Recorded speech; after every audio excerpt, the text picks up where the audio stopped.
Kontsumorako prezioen indize aurreratuaren datua argitaratu du Espainiako Estatistika Institutuak. Aurreko hilabeteko datuarekin alderatuta puntu erdi bat egin du behera, 6,8raino batez ere argindarraren eta erregaien prezioen jaitzierak eraginda. Hala ere, handitu eginda azpiko inflazioa, hau da, elikagaiak eta produktu energetikoak kontuan hartu gabe kalkulatzen dena. 10 bat igo da eta 6,3an geratu da azaroan.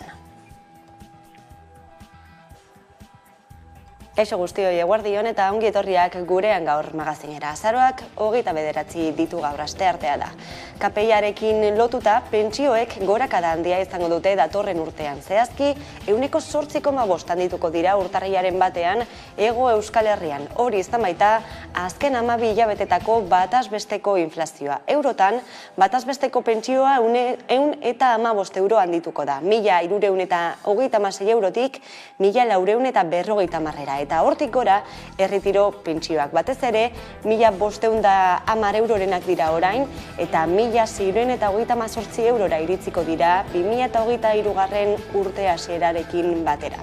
Aurten indarrean jarri den pentsioen erreformaren lehen zatiak aldaketa esanguratsu bat eragin du pentsioen eguneratze sisteman, amaitu dira espero zen inflazioaren araberako igoerak eta akabo gizarte segurantzaren kontuen egoerara lotutako sistema ere. Alderdi Popularrak bere gehiengo osoarekin garaian onartutakoa. Aurrerantzean, pentsioak bataz-besteko inflazioa adina handituko dira. Oraingo honetan, 2021ko abenduko eta aurtengo azaroaren Espainian KPI-ak izandako bataz-bestekoaren arabera hain zuzen. Eta KPI-aren araberako soldata igoera eskatzeko grebara jo dute berriz ere Bizkaiko metalgintzako sindikatuek. Aste osoko greba egingo dute lan hitzarmenaren negoziazioa desblokeatzeko eta ez da egon aurreko grebaldiko azken egunetan moduko istilurik. Sindikatuen arabera, grebaren jarraipena handia izaten ari da, 95%koa eta momentuz ez dago Feben patronalarekin biltzeko beste hitzordurik.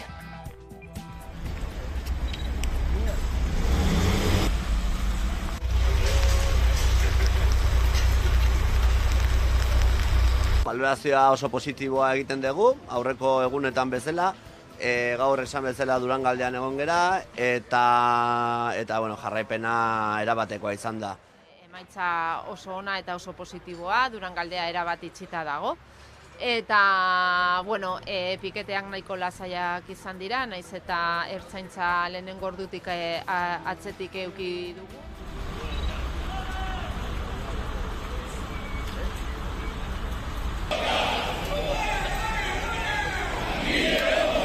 Ez dugu inolako informaziorik eta bilera eskararik jaso Feben aldetik.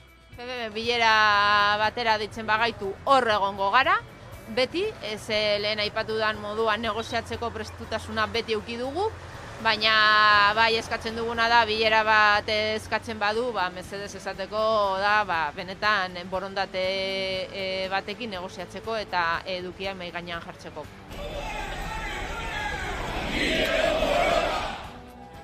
Bestalde, gasolindegien greba bertan bera gelditu da Bizkaian hitzarmenaren inguruko aurreakordioa itxi ostean. Patronalak, Comisiones Obreras, LAB eta UGT sindikatuekin itxi du aurreakordioa, ELA sindikatuak kanpoan utzita. 2022ko soldatak 6,1 igotzea adostu dute eta bertan bera gelditu da igandean hasteko azken greba.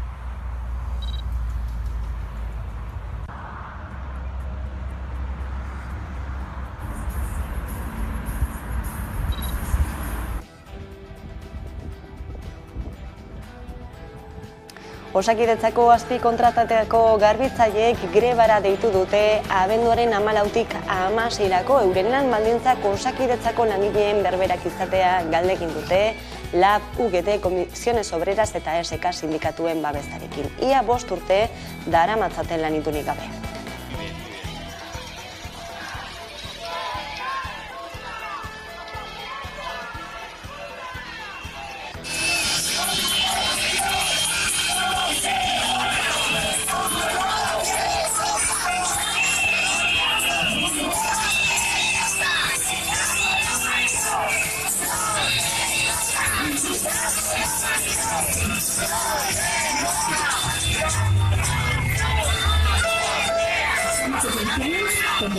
viviendas.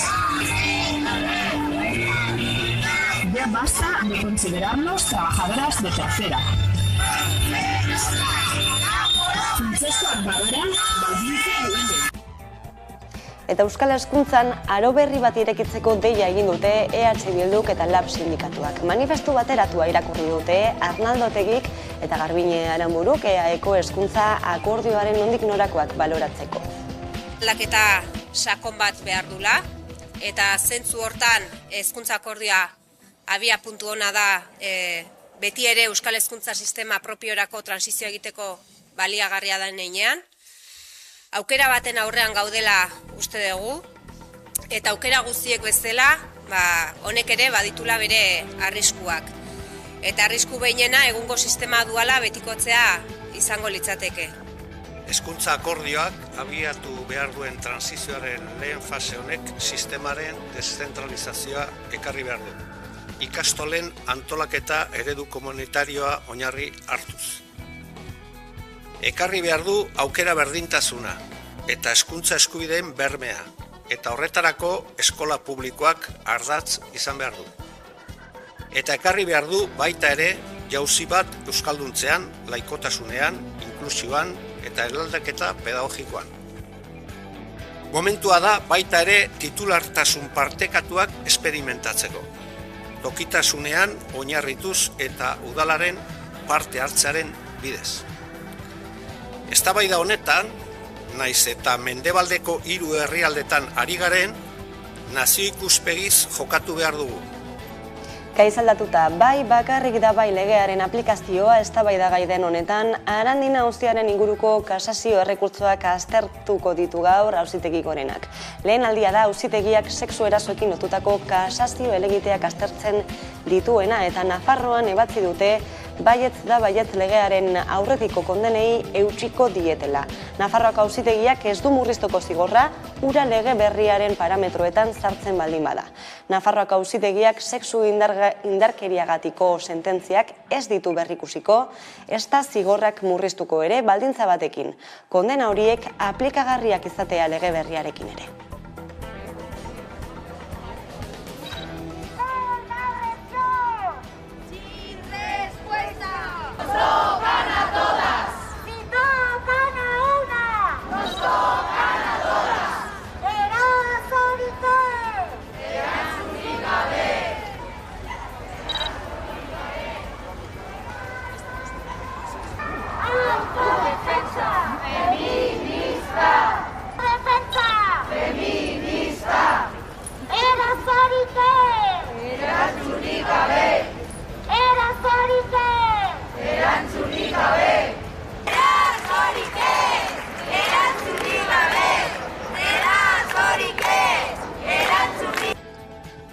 Feministaldia, kultura feministari lotutako ahots, sorkuntza eta diskurtzun topagune izango da berriro bihartik hasita. Azken urteetako bideari jarraituta, kultura feministaren jaialdiak Tabakalera izango du egoitza, abenduanen 3 bitartean. Sarrera librea izango da, bete egin arte. Streaming bidez ere emanaldietako batzuk ikusteko aukera izango da.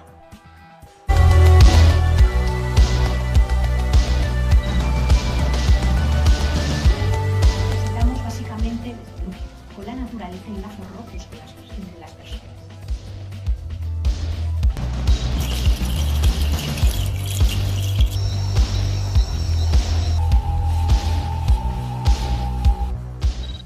Conseguir lo que nos rindamos antes de tiempo no poder modificarse.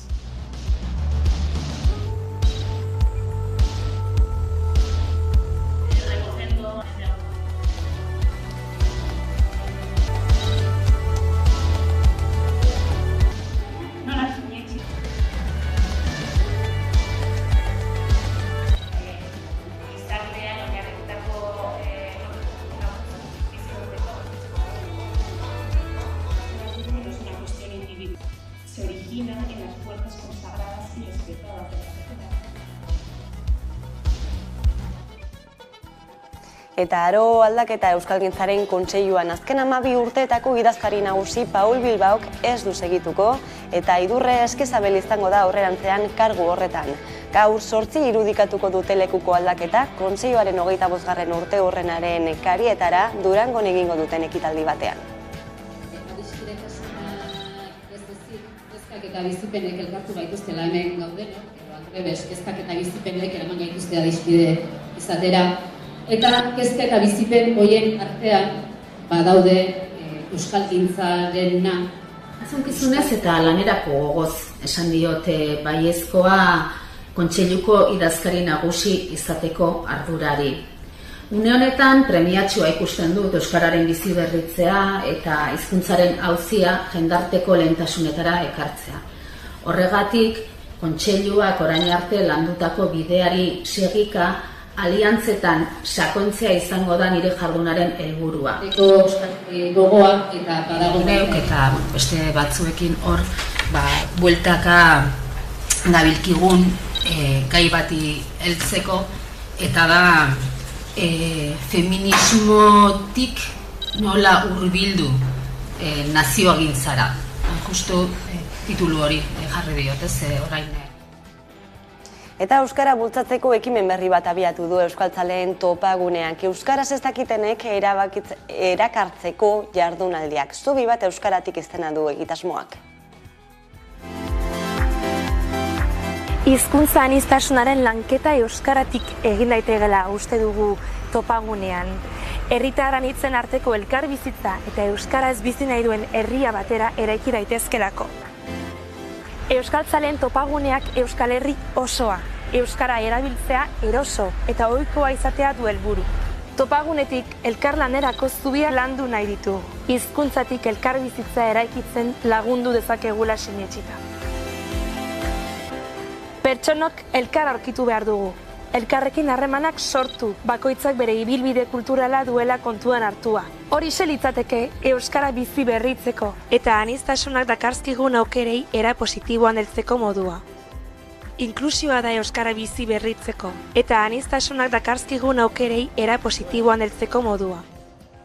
Astebete eskaz falta da Durangoko azokari hasiera emateko, 930 nobedaderekin berreskuratuko dugu ohiko itxura, abenduaren 7-tik 11-ra, 258 erakusma izango dira landako gunean eta 250 kultur ekitaldi baino gehiago antolatu dituzte. Pandemia aurreko datuen pare daude kopuru horiek Gerediaga elkartearen ustez eta ohiko azoka bat espero dute.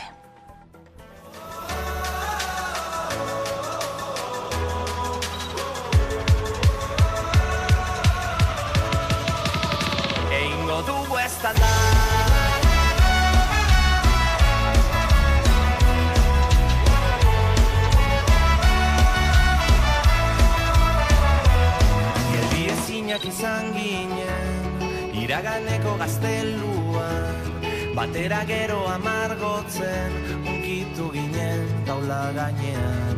Ekaitzazpian... Gainera, ospakizuna bere dimensio guztietan azoka. Bai landako gunean, bai guneetan, eta bai herrian bertan ere bai. Azoka berreskuratu nahi dugu, giroa berreskuratu nahi dugu eta jaia ere berreskuratu nahi dugu. 930 nobeda inguru aurkeztuko dira aurten. Aurten urte berezi izango da Otsailarentzat, 15 urte beteko baititu, 2007 urte hartatik, eta 2007 urte hartan, Durangoko azoka basageroz eta gure bat baino gehiago. Eta Asteazuko udalak udalerri euskaldunen mankomunitateko kide izatea erabaki du, aho batez Asteazu Batuz taldearen eta jeltzaleen arteko botoekin. Beraz, datorren abenduaren 17an, UEMaren batzar nagusiak herri berrien eskaerak onartzen dituenean, UEMako 95. herria izango da eta Tolosaldeko 22.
Gaizaldatuko dugu eta osasun gaiei buruz arituko gara, Miren Basaras mikrobiologoarekin, pantaiaren beste alboan daukagu. Kaixo eguerdion, Miren.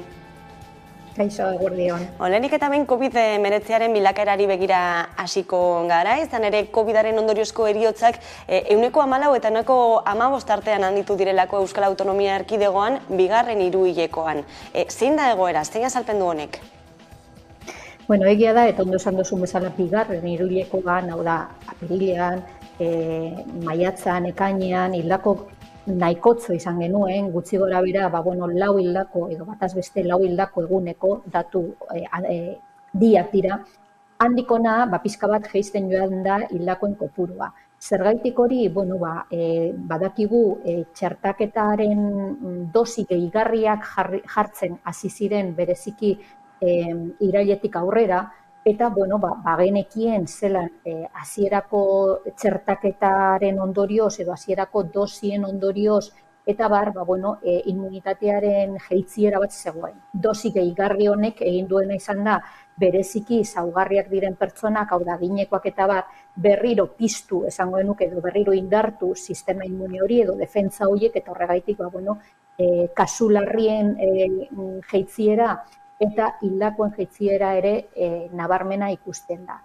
Hala ere, esan behar dana da, momentu honetan daukaguna, azkenengo hilabete hauetan daukaguna, da, hildakoen kopuru hori bat, bi eguneko direla, ez da? Hau da, jarraitzen dute hiltzen, bereziki adineko pertsonak, baina ez dugu ahaztu behar baita ere, 50 urtetik gora hildakoak agertzen ari direla. Txertaketa aipatu duzu, txerto dosi gehigarri horiek, negua dator gainera, ez dakite aldaera berriak ote ditugune aurretik ere, edo ezagutzen diren aldaera berriren bat? Argi dagoena da virusa jarraitzen duela evoluzionatzen eta evoluzio horretan aldaera eta azpi aldaera berriak sortzen ari dela. Une honetan, gure artean dagoena da Omikron izeneko famatu hori, ez da ja hainbat hilabete dago gure artean, gertatzen ari dana da Omikron horretan azpi aldaera ezberdinak daudela, ez da, 4, 5, 2 izendatzen direnak, ez da. Eta, ikusten dena da, horiek gure artean mugitzen ari direla.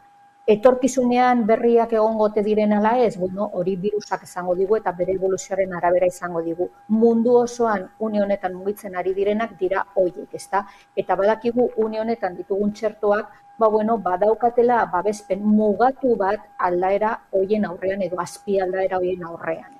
Esan nahi dudana da, ditugun txertoak ez direla guztiz eraginkorrak aldera guzti horien kontra. Txina izaten ari da albiste ere egunotan, kutsatze errekorrak izaten ari duelako herrialdeak, pandemiaren hasieratik Omikron aldaera horrekin aipatu duguna ez, gailentzen ari dena gurean ere, gehienak asintomatikoak direnak, baina zero COVID estrategia ari direlako muturrera eramaten, ez? Nola ari zara ikusten bertako egoera? Txinako egoera beti eta hasieratik, pandemia honen hasieratik beti berezia da. Inoiz ez dugu jakin benetan zenbat kasu dauden, zenbat ospitaleratuak dauden, zenbat hildako dauden eta bar. Orain, esan dute, badagoela kasuen igoera bat, atzo esaten zuten, pixka bat jeitzi egin dela, edozein kasutan ez dakigu oso ondo benetako datuak diren, edo, beraiek eman nahi dituzten datuak diren. Argi dagoena da, COVID-0 estrategia hori, badakigu virusarekin bizi behar garela, eta hemen uste dut Txinan arazo printzipalena da, erabili izan dituzten txertoak ez direla, RNA txertoak bezain eraginkorrak alde batetik, eta bigarrenik, han bertan milioika pertsona bizi dira, eta milioika pertsona guzti horietatik, ez direla txertatu 80%, ez da, beste leku batzuetan, eta hemen kasu ikusten dugun. Eta horrek egiten duena da, kasuen igoera bat gerta daitekela, eta noski agian baita ere heriotzaren igoera bat. Baina datu horiek zenbat hildako, zenbat kasu larri dauden eta bar, ez ditugu ezagutzen. Beraz, ez dakigu oso ondo zer gertatzen ari den. COVID-19 ari gara, gure artean jarraitzen duena, gripearekin bat eginda kasu askotan ere, eta horren kasuan bronkiolitizari buruz ere hitz egin behar dugu, kasuen gorakada eman delako, ez hilabete hotzetan gertatzen den bezala baina zer izan behar da kontuan gai honetan, Miren? Bueno, bagenekien, bai udazkena, bai negu garai honetan arnaz bideko virusak igo egingo zirela. Hori urtero gertatzen da, azkenengo 2 urteetan pixka bat bereziak izan dira, zeudelako hainbat babes neurri eta horien artean maskararen erabilera. Eta horrek gutxitu egin duena, logikoa den bezala da, arnaz bideko infekzio horiek. Nola neurriak lasaitu egin diren eta ja maskara gutxi erabiltzen den, nola baita ere, distantzia fisikoa edo pertsonen arteko distantzia fisiko hori, ja ez da betetzen eta bar, hau da, bueltatu gara ohikotasunera, arnaz bideko virusek egin dutena da, beraien papera, hau da, berriro bueltatu gure gana. Bronkiolitisaren kasuan ikusten duguna da, arnaz virus bat dela, deitzen da arnaz virus sintzitiala, eta honek eragin handia dauka bereziki ume txikietan bronkiolitisa eraginez, 5 urte edo inkluso 2 urte baino gazteagoak diren umeetan printzipalki. Zergaitik? Beraien sistema immunea, beraien defentsak momentuz ahulak direlako, eta bizitzaren zehar bereganatzen ditugu defentsa horiek. Horregaitik kasuen gorakada nabarmena gertatu izan da populazio talde horretan. Baina hori 2019an baita ere gertatu zen, edo 2018an eta pandemia aurreko urteetan.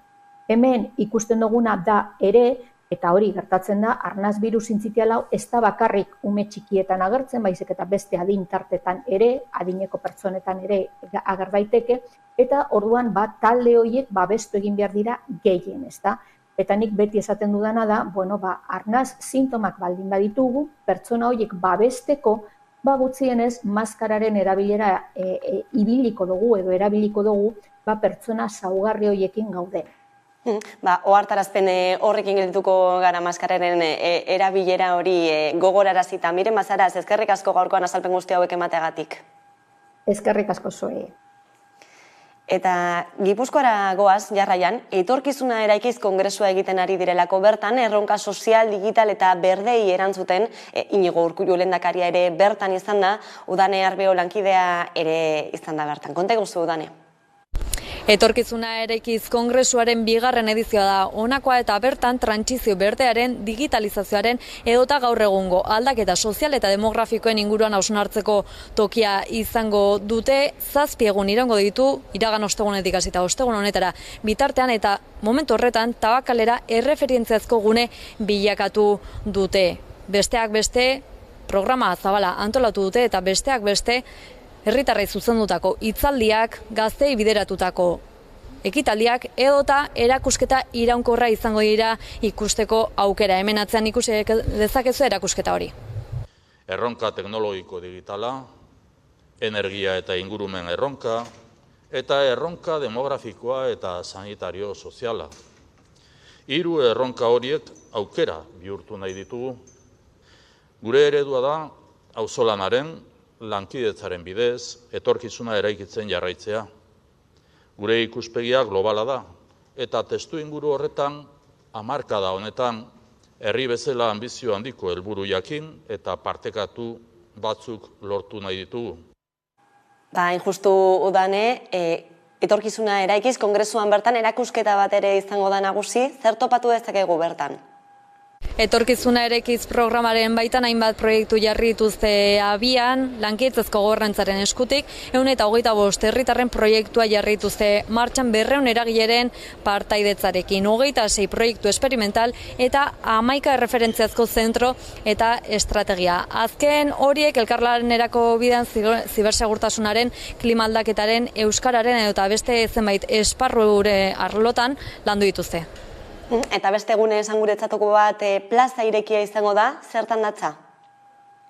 Kongresuak iraungo duen 7 egunetan zehar, mintegiak, hitzaldiak edota zenbait ikastaro antolatu dituzte, egitarau zabala antolatu dute Tabakaleran, plaza espazioa da interaktiboenetako bat, eta bertan etorkizuna erekizek bultzatutako erreferentziazko zentroek lantzen dituzten arloei lotuta ari dira hitzaldiak egiten, bai herritarrekin, adituekin edota zenbait ikaslerekin, birziklatzearekin lotutako edota neuromarketingarekin zerikusia duten gaiak gari dira jorratzen besteak beste, eta patioa aretoan bestalde Gipuzkoa Tolsen edizio berriak egiten ari dira, bertan ostiralean desinformazioari lotutako informazioa landu zuten Maldita.euseko arduradunekin, eta gaur goizean berriz Anton Kostas izan da bertan ekonomialaria da bera eta zenbait gai landu dituzte.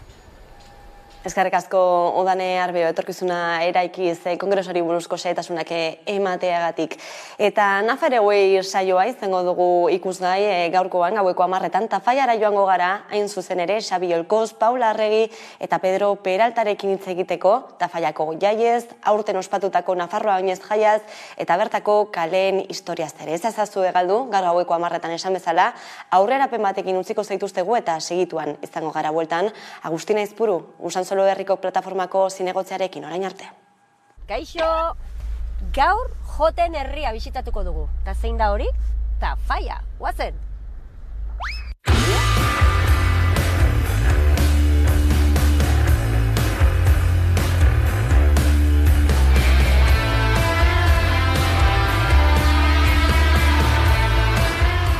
Xabi, Kaixo. Musika eskolara etorri gara. Musika eskolako zelekutan gaude, akordioiko gelan ez bintzat. Perkusioko gelan. Hau da zure espazioa esan dezagun, ez? Lantokia.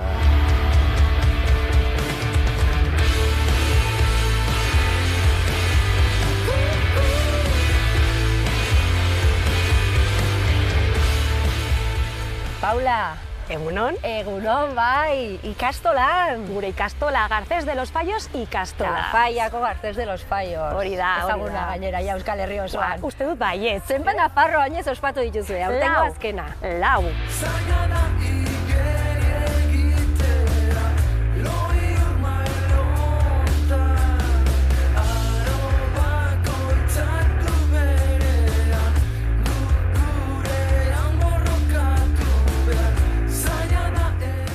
Bale, ze orain udaletxea dago herriko plazan den, Herriko plazan, hor kioskoa dagoen plaza bai. hor dago udala. Francisco de Navarrako plazan, bai.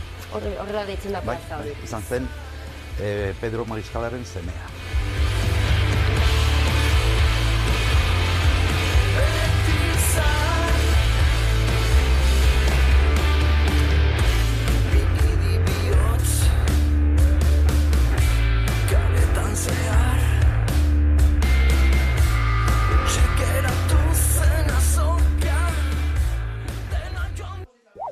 Arabako bolatoki gehienak eliza udaletzean edo herriko tabernaren ondoan kokatzen ziren.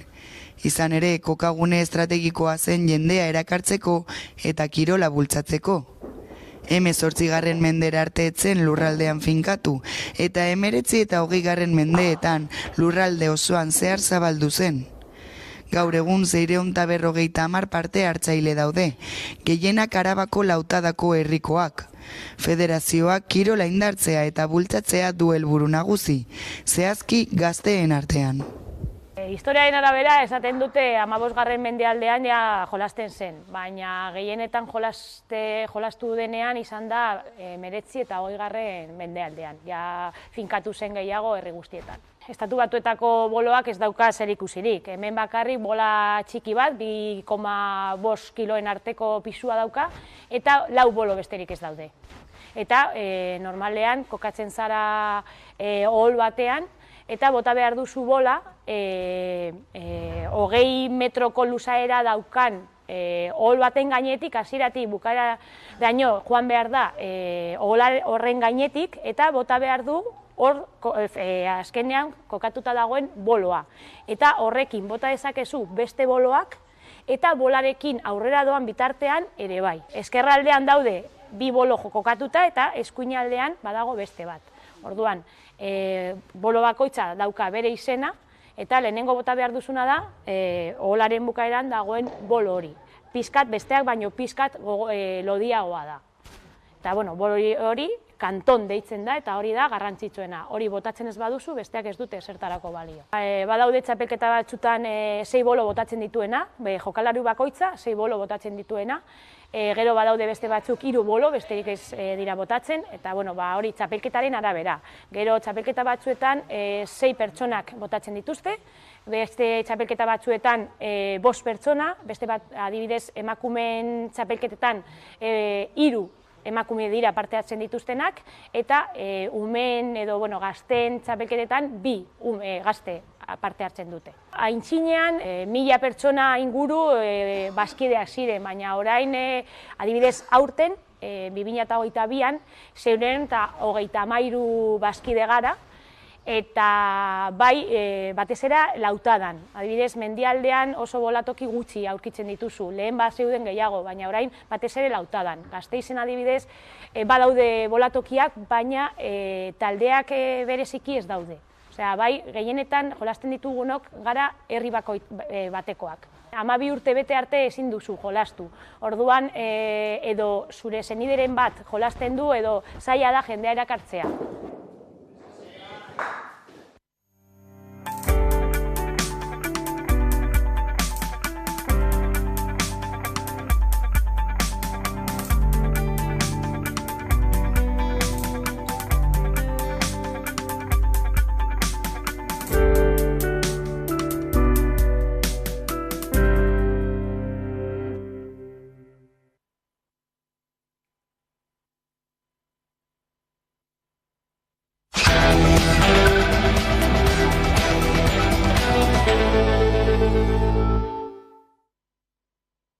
Egunero legez, eguneko elkarrizketari atea irekiko diogu, eta horretarako gaurkoan, gure handakagu Agustina Izpuru, Usansolo Herria, plataformako zinegotzia da bera, eguerdion, ongitorri. Eguerdion, eskerrik asko. Aurreko astean eman zion argi berdea Bizkaiko batzar nagusiak, hain zuzen ere Usansolo udalerri bilakatzeari, orain jakiteko falta dena da, Espainiar Estatuak desanexioari elegitea jartzen ote dion ala ez, zer uste duzu gertatuko dela? Nire buruan ez da tokirik horretarako. Eta nik uste dut Usansolotar guztienak pentsatuko dutela berdin. Izango litzateke injustizia bat Usansolorentzat 40 urte geroago gaudela honino lan egiten gu herria egiteko eta atzera botatzea Usansoloren gogoa. Horretan nik ez dut uste impugnaziorik egongo dela.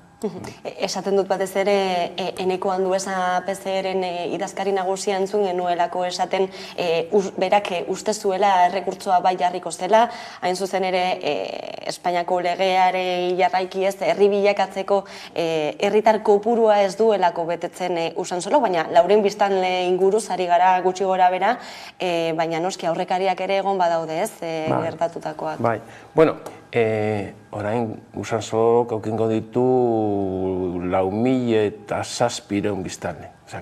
Gaude 300 bena. Egia da, Anduezak urten zuela prentsan, baina ere bere ostean urten zuela Denis Itxaso. Eta Denis Itxasok esan zuen ez dago zela eskopeta kargatuta itxaroten, eta begituko dutela Usansoloko desanexio prozesua lasaitasunagaz. Da hori beste gauzetxo bat da. Eta nik espero dut, hori, borondate politikoagaz konpontzea gauzak. Begira, daukat hemen horri bat, eta daukat hemen 9 segregazio Andaluziakoak. Lehenengoa daukat El Palmar de Troya, Sevillan. 2018an Utreratik segregatua. Eta daukaz 2000 eta aukizuten orduen 2340 biztanle.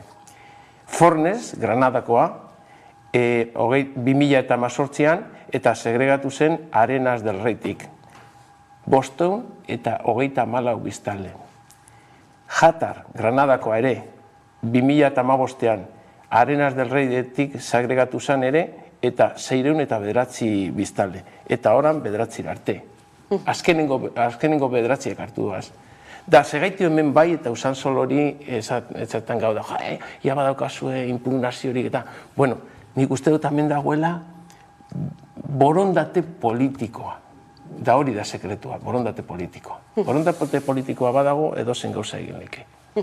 Dena dene, 2 hilabeteko epea izango lukete nahi izan ez gero elegite hori jartzeko eta erabaki hartzen duten bitartean ez dakit lanean hasteko aukerarik duzuen. Bai, 2 hilabete dira epeak eta gu gaude itxaroten. Ez dugu egin ezer ondino. gaude lanean, bero baina beste estadio batzutan, ez? Itxaroten gaude, lehenengo Bizkaiko aldizkari ofizialean gure Gernikan baimen emondako akordioari irtetea. Ordutik aurrerantza, urrengo egunean hasita izango dira epeak, bi hiletako epeak. Eta horre hongo gara itxaroten, Foru Aldundiak esaten dozkoenean ze urratzak eta ze epea daukazen lan egiteko. Momentuz gozatzeko tarte bat, ez? Posez hartu zenutenako berria. Bai, oso pozik. Egun polita esan zen, eta sentimentu asko egon ziren, ez? Gure artean orduan. Egon ziren negarranpuluak, barreak, besarkadak, eta danetarik, ez? Eta hori oso polita da, eta momentu bereziak eta polita bizi egin zen orduan. Aldarrikapen historikoa badelako, Bizkaia aldea nahiko ezaguna dena, baina agian Euskal Herriko beste txokoren batean ez dena hain ezaguna, zer suposatu du Usansolotarrentzat berri hau? Usansolon amets betetzea, Usansolon ametsa betetzea. Usansolok, esan dute moduan lehen bezala, berrogei urte dara guz prozesu honekin, eta beti aukindo guz oztopoa bidean. Eta orain, momentu honetan, Galdakora etorri denean aldaketa politikoa dago goberna sartu garenean, 3 urtean prozesu amaituta dago. Eta lehen egon gara, 40 urte atzera aurrera bueltaka. Da hori esaten du atzera, hori dela borontate politikoa, ez? Hori da. Galdakoko udalak ere erakutsi duelako, ez? Nahi hori. Bai, klaro. Galdakoko udaletxea eta gobernuko talde guztiak egon dire gurekin bultzatzen prozesuari. Dana borondate politikoa gondelako udaletxean. 2011an, zuzen ere jaio zen Usansolo Herria plataforma, bi zinegotzi ditu Galdakako udalean gaur egun, zein izango da honen etorkizuna? Bueno, ez dugu, benetan esan da ez dugu ginitzo ondino. Atzera esaten dut, beste estadioetan gaude.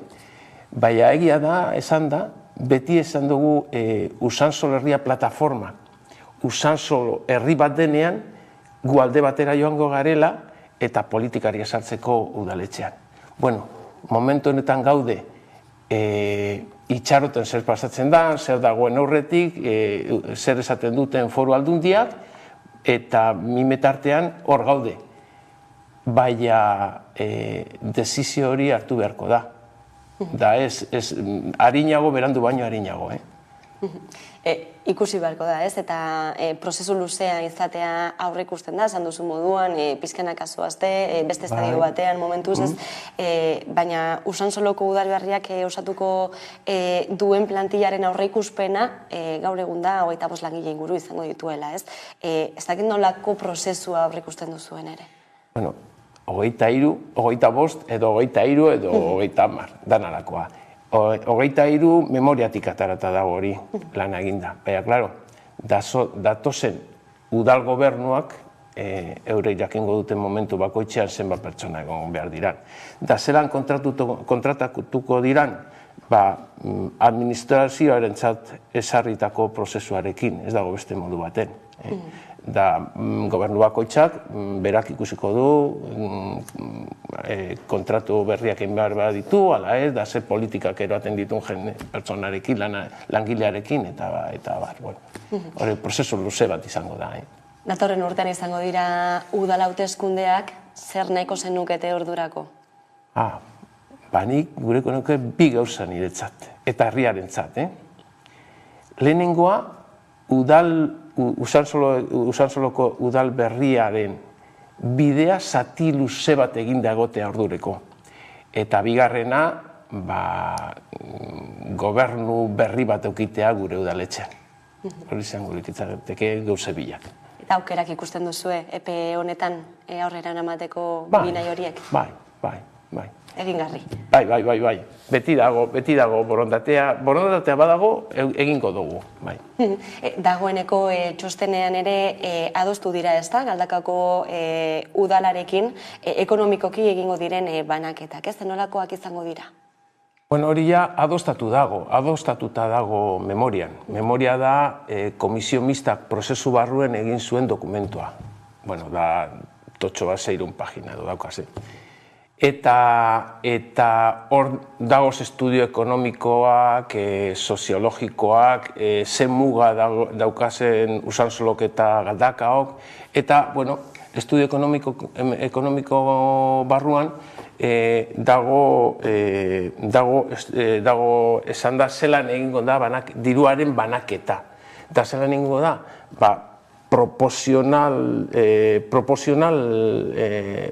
zela esaten da, banaketa proportzionala izango da biztanle kopuruan arabera. Ekipamendu dagokionean ere egongo da nolabeteko banaketa, ez da? Izan ere esaterako ospitalea izango da ezagunena, Galdakako Usansoloko ospitale hori Usansolon izango dena aurrerantzean, zein aurreikuspen honekin? Bueno, hori berdin bastan da, ez? Memorian esaten da, zer pasatzen dan ekipamentuarekin. Da, normala dan moduan, Usansolon dago zen ekipamentuak Usansolon gelditzen dire, da Galdakon dago zena Galdakon. Eta Usansolon, ospitala Usansolon dago. Orduen ospitala gelditzen da Usansolon. Baina ez da ganga bat ospitala ukita Usansolon, ze arazo batzuk daukaguz dela. Usansolon trafiko eta parkatokiakaz eta bueno. Eta gero beste gauza bat esan behar dana da. Ekipamenduko desorekak konpontzen direzo diruarekin berdintuko dira, esate baterako. Usansolok ekipamentu gitxiagoa dauka, Galdakok ordaindu beharko du hori konpensazioa egiteko. Hola izango da. Eta nola hartu dute, esan duzu Usansolotarren artean berria posik hartu dutela, Galdakaon? Nola izan da berriaren? Bueno, azkenengo enkuesta baten, egin zen enkuesta baten, urten zuten Galdakostarrak 64 dagozela Usansolon aldez, Usansolo bere bidea topatzeko eta berak nahi duen egiteko horretaz. Eta nik uste dut hori dela polita. Eta da polita Galdakorentzat, Ze gauze politagoa da, edozein pertsona izatea, zuk egin handozu nahi dozuna, da esatea herri bateri. Zegu herria beti izan gara, udaletxe bari, bai herria izan gara beti. Esatea, zuek nahi duzuena egin. Nahi baduzue joan Galdakoti, joan. Eta hori egin dugu. Bai, azarre barik, posez eta azarre barik. Eta zuen borondatea respetatuta ere, ez? Bai, noski. Nondik dator dena den desanexio nahi hori? No jakin. Begira, nik daukat 76 urte. Eta ni txikia izan da, beti etxean eta kalean, beti egiten gindu nitz, Usansolo herri bat dela moduan, esate baterako. Galdakora joaten baginen, esaten gindu, Galdakora goaz, alboko herrira bezala, ez? Nik ez dute pentsatzen, hemen deuston bizi dira jentea, Gran Biara doazenean ez dute esango, goaz Bilbora, esango dute, goaz zentrora edo goaz Gran Biara, eta gu beti pentsatu dugu Usansolo herri bat dela. Eta, baina dago, gauza kurioso batez, Galdakako udaletxean dago 1800 eta 59 akta bat, eta esaten duena, Usansolok herriaren sentimentu propioa daukala, ja orduan. Eta esaten dut, zergatik, distantzia geografikoa gaitik, 3 arrazoi ematen du. Lehenengoa, distantzia geografikoa. Usansolo eta Galdakoren artean dago 3 kilometro terdi edo langon bat. Gero, bigarren arrazoia da, zerbitzu diskriminazioekin duelako Usansolok. Egia da ere, oin ezain beste, baina lehen, orain 10 edo 15 urte arte, Usansolok ez du eukin ezer.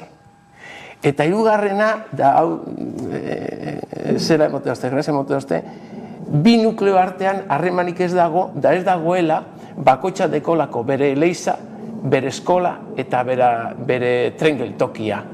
Da orduen, hori dire, 3 arrazoiak. Eta nik ipiniko nuke laugarren arrazoi bat. Eta izango litzateke Usansolotar burugogorkeria. Hainbeste urte hon gara beti oztopoak eta oztopoak ipintzen beste batzuk gureri, eta horren esan dugu, bueno, hau, bai ala bai, Usansolo herria izango da. Hamarkadak aipatu ditugu, zure kasuan agian, jo zinenetik ez, sentimendu horrekin, noizbait pentsatzen zenuen, ikusiko zenuela benetan gauzatuta, Usansolo herri bilakatuta? Bai, duda gabe. Orain, ez du jakin noiz, baina, ara, 2012an, meretzian, azkenengo hauteskundeetan, aldaketa politiko egon zen Usansolo, dana konpondu da. Eta hiru urtean prozesua egin da. Osea, azkenean, borandete politikoa. Aurreko asteburuan ospatu zen dituzten gainera Usansoloko jaiak, aurtengoak bereziak izango ziren, ezta? Bai, oso bereziak. Bueno, nire naiz egon asko gaubero, ze bilobarekin egon gara etxean, da, bueno, eta gazteriak, nire alaba eta seme eta urten dute, bai. Baina izan da polita, zeinoiz baino gehiago egon da Usansolo berdez, zapi berdea, Usansoloko banderak, eta oso polita izan da. Baina oberena izan da, ez dala egon indarkeririk eta giro txarrik gabeko inguruen. Izan dira jai alaiak eta rollo txarbarik. Gozatzekoak. Bai, gozatzeko. Nola uste duzu aldatuko dela Usansolo hemendik aurrera? Norteakin, nik ez daukaz la bolita magika. Baina, bueno, nik uste dut Usansolo izango dela herri solidarioa eta gure administrazioa izango da administrazioa herritar ondoan dagoena beti, uste dut olan izatea, eta ez da ezer gehiago, ziur dana ona. Hori esek dira, ez da, Usansolok izango duen udalarentzat nahiko zenituzketen lehentasunak ere. Bai. Baiko hortasun, ez hemendik aurrera ez dakit zenolako epeetan mugitzen ari zareten, zein nolako pausoak izango diren urrengoak? Bueno, orain lehengo pausoak, ia foru aldundiak esaten duten, da berak esan beharko du ze lanak egin behar diren orain, eta ze pedagon. Eta hortik aurrera, ja lanean hasi beharko gara. Lehenengo ipini beharko da martxan gestora batzordea. Eta, bueno, horregongo da Usansolo herria plataforma. Ze azkenengo hauteskundeko zenbakiak asataten dira kidek prozesu horretarako, eta Usansoloko kengo ditu 8 kide, eta uste dut PNV-ik 3. Eta horrazi beharko gara lanean. Pausos pasu orduan. Adi jarraituko dugu guk ere, zenolako bidea egiten duzuen, Miguel, barkatu, Agustin Aizpuru Usansolo herria plataformako kidea, zorionak egindako bideagatik, eta eskerrik asko, gaurkoan Ameka Telebistara gerturatzeagatik. Eskerrik asko zuei, eta Usansolotar guzti horren partez ere. Horriko arte. Agur. Batarte bat hartuko dugu eta jarraian intzuliko gara, egunero bezala solasaldiari ekiteko gaurkoan, gurean izango ditugu Carmelo Landa eta Mikel Alvarez, orain arte.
marka ikutzen ditut Saturnoren eraztunak dira hain ederra da urrarrokak dira laztana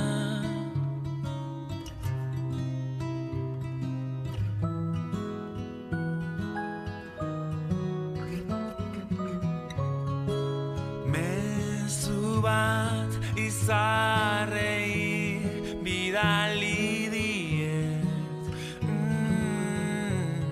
gutxiegi begiratu nizun maite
Menestra txit gorena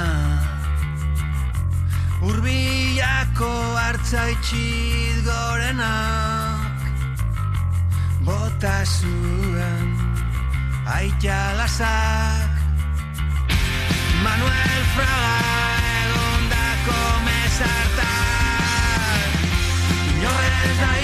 zura izenean pentsatzeko. Zuzeu izan, geu izan, inorrez da inor baino gehiago. Baiago naizen nagatik gorrotatu baizatia, ez naizen nagatik maitatua izatea baino.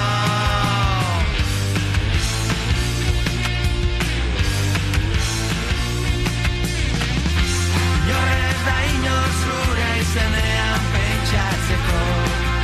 Zuzeu izan, geu izan, inorrez da inor baino gehiago. Gehiago naizen nagatik gorrotatu izatia, ez naizen nagatik maitatua izatea baino.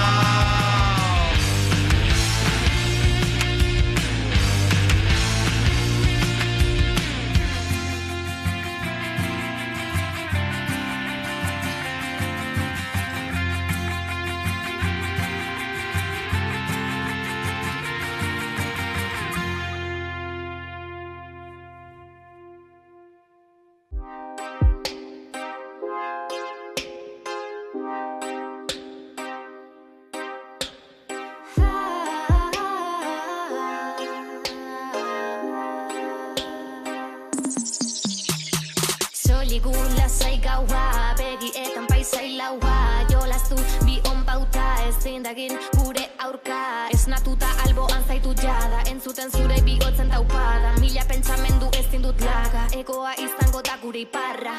Hileak pasa ditugu lehenengo egunak izango balira. Ikusten zaituta urrun distantzi honetan gertura ezina. Burua da bilbiraka, pentsamendu txarrak gaizki esaka. Momentu txarretan baita, beti alko da onena bezarka. Bilatu zure ardatza, egin zazu aurrerantza. Sobran dut nik balantza, mezutan ez zait falta. Zoramena dugu gure ardatza, beti kasita joan da gorantza. Nola urkitu zertan dugun antza, espada ikutu lorean arantza. Musikak elkartu gaitu, mikrofonotan orduak bizita. Kontzertuetan alaitu, bapatean egindako bisitak. Elkarri zangara zaindu, elkartu gaitu bizitzak. Marka berria omen da, lagun artean ez bada ezin da. Lokartu oi gara biharkoaren menpe, ez gara gure bizitzaren jabe. Bakardadez inguratuta gaude, arnetiko zen berotutako labe. Bakarrik egon denak ezagutzen du bere burua, nekar egin duenak baloratuko du postasuna. Famatu izan nahian, ez baita maituko da saldua. Pobreziaren baitan, orkestu nahi bizitzan lusua. Utzi nahi ez duzun hori, euki itzazu bibegi. Gozatu eguna beti, ausartu egiten berri. Zura metxak egi bihurtzen dira, horretan sinisten bada egin ezazutira. Bizkarra eman beharrean aurpegira begiratu, inork ez gaitu salbatzen, bizitzekin bar dugu gidatu. Jendearen gezurrak entzun beharrean albokoak maitatu. Bide luzea eginda jada, etorkizuna zure eskutan daukazu. Zure eskutan daukazu, ezin zaitu inork aldatu. Ez zaitez naztu, maite duzun dena hartu da borroka ezazu.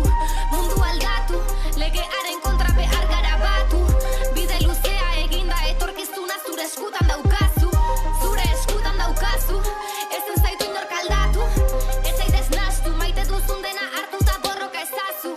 Mundu aldatu, legearen kontra behar gara batu. Bide luzea eginda, etorkizuna zure eskutan daukazu.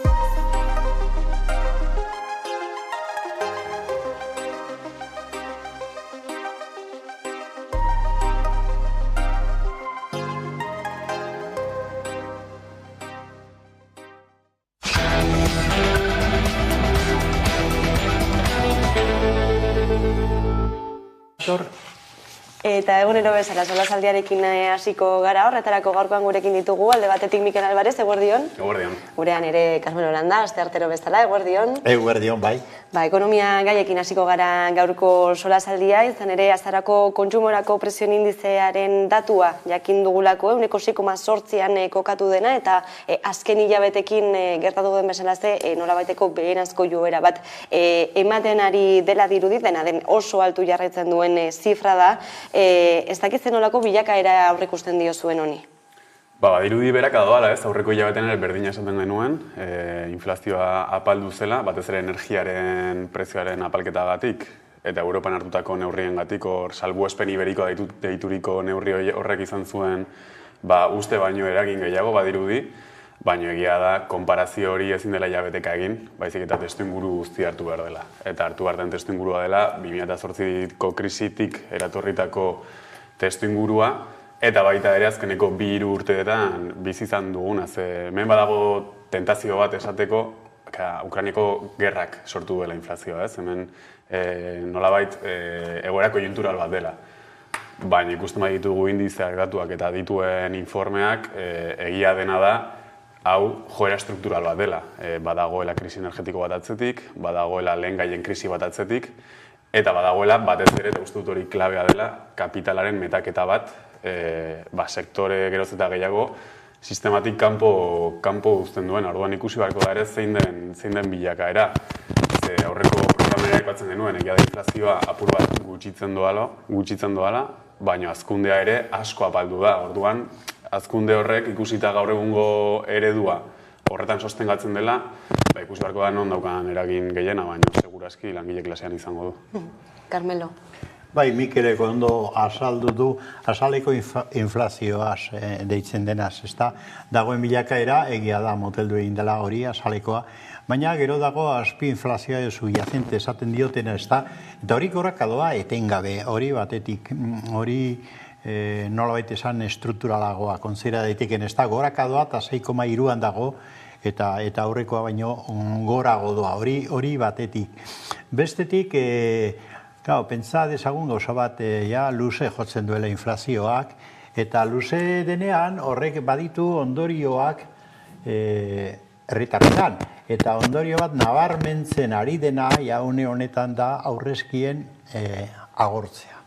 Jenteari ari zaio agortzen zeukan diro apurra gordeta zeukana, hori batetik.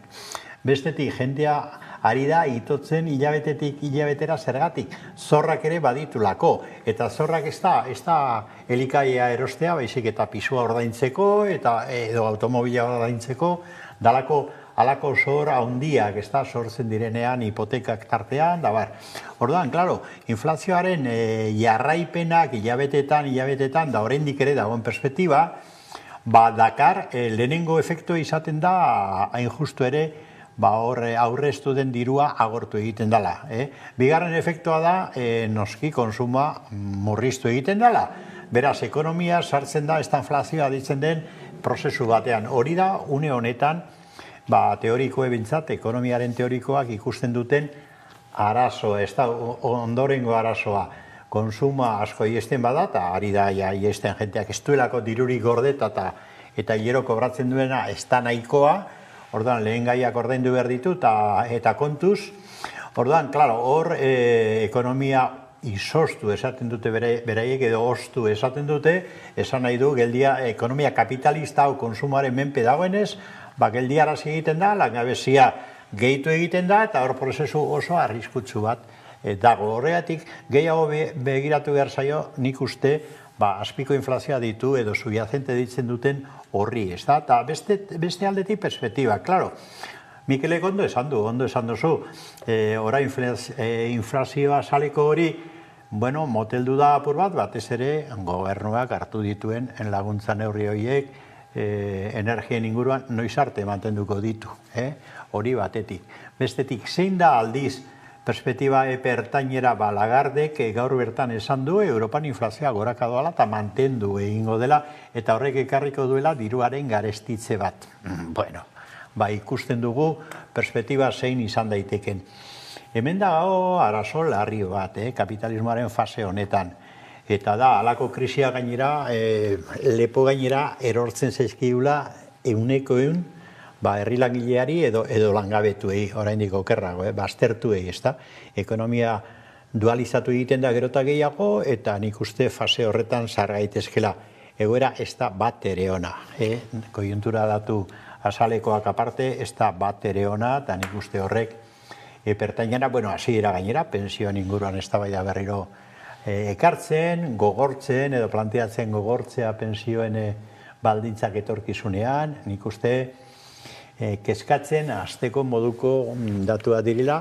Espada, da hori da nik uste beti planteatu beharko genukena, beste perspektiba alternatibo batean espada sartzen garena. Bestea beste, hor daukagu klimarena ere inolako soluziorik gabe, eta hor desaskundea, portera sozioekonomikoak aldatu, gizarte eredua bera espadugu aldatzen, perspektiba ez da bat ere ona. Izan ere, zer ekarri dezake egoera honek, ez, pobretze fase honek, eta era berean, eta bitartean, ez, arrakala bat zabaltzen da, ez, Carmelo komentatzen zuen beste eredu bati buruz ekiten hasteko. Bai, askotan dago tentaldia, errelato handia hitz egiten dugunean, eta eredu aldaketa handia hitz egiten dugunean, utopian erortzeko edo utopia salaketa horiek egiteko beste jende baten aldetik, ez? Esateko ez dagoela soluzio bide praktikori horrelako atakei edo arazoi, baina guztiz bezurra da. Uste du lehenengo momentuan edo lehenengo pausua izan behar dela, batez ere, lehen mailako eztabaidak eta bigarren mailako eztabaidak nolabait ezberdintzea. Ze askotan dago tentaldia ere, bigarren mailako eztabaida horiek lehenengo planean jartzeko eta fokoa desenfokatzeko. Eta azalduko naiz, azken hilabete urte hauetan asko hitz egin da pentsio erreformaz, esaten pentsionistak arazoa direla edo pentsioen gastu arazoa dela, asko hitz egin da migrazioaz, esaten, ez, soldatak beheraka jaisten dituztela, edo asko hitz egiten da ere jaiotze tasaz, eta jaiotze tasa apala izatea agian arazo bat izan daiteke, baina ekonomiaren atalean, ekonomiaren ziklo guztian edo eremu guztian, ez da zertan arazo bat, beste modu batean banatzen badugu nolabait sortzen dugun, ez, aberastasun guztia. Horiek nire ustez dira bigarren mailako eztabaidak, eta bigarren mailako eztabaidak ez du esan nahi eztabaida potenteak ez direnik edo eztabaida garrantzitsuak ez direnik, baina egon badaude eztabaida garrantzitsuagoak, eta uste dut hor jarri behar dela fokoa. Foko hori da nola banatzen aberastasuna, eta batez ere, ze produkzio eta erreprodukzio sistema dugun aberastasun hori banatzeko. Ze azkeneko 20-30 urteetan, batez Europa hegoaldean sartu gara, zerbitzuen ekonomia batean, hirugarren sektoreko ekonomia batean, eta behin eta berriro demostratzen ari da horrelako ekonomia eredu batek pobrezia besterik ez dakarrela. Eta ez hori bakarrik, baizik eta bigarren sektore ekonomia, industriako ekonomia hori guztia ere krisian dago. Bizkaian metaleko greba ikusten ari gara.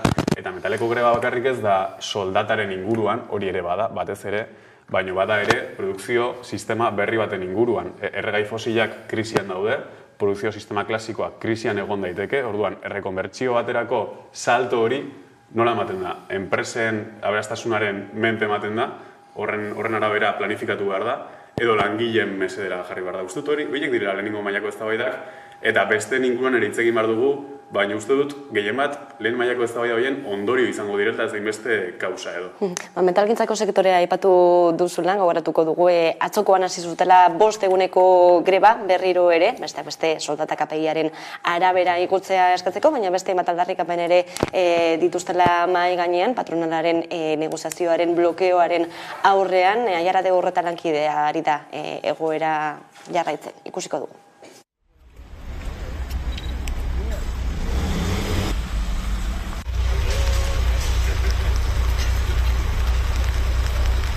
Balorazioa oso positiboa egiten dugu, aurreko egunetan bezala, gaur esan bezala Durangaldean egon gera, eta jarraipena erabatekoa izan da.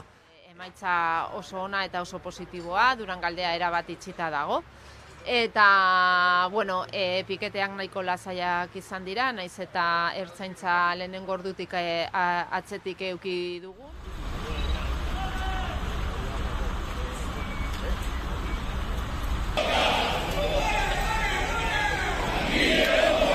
Ez dugu inolako informaziorik eta bilera eskararik jaso FEBEMen aldetik. FEBEM bilera batera ditzen bagaitu hor egongo gara. Beti, ez lehen aipatu dan moduan negoziatzeko prestutasuna beti eduki dugu, baina bai eskatzen duguna da, bilera bat eskatzen badu, mesedez esateko da, benetan borondate batekin negoziatzeko eta edukia mahai gainean jartzeko.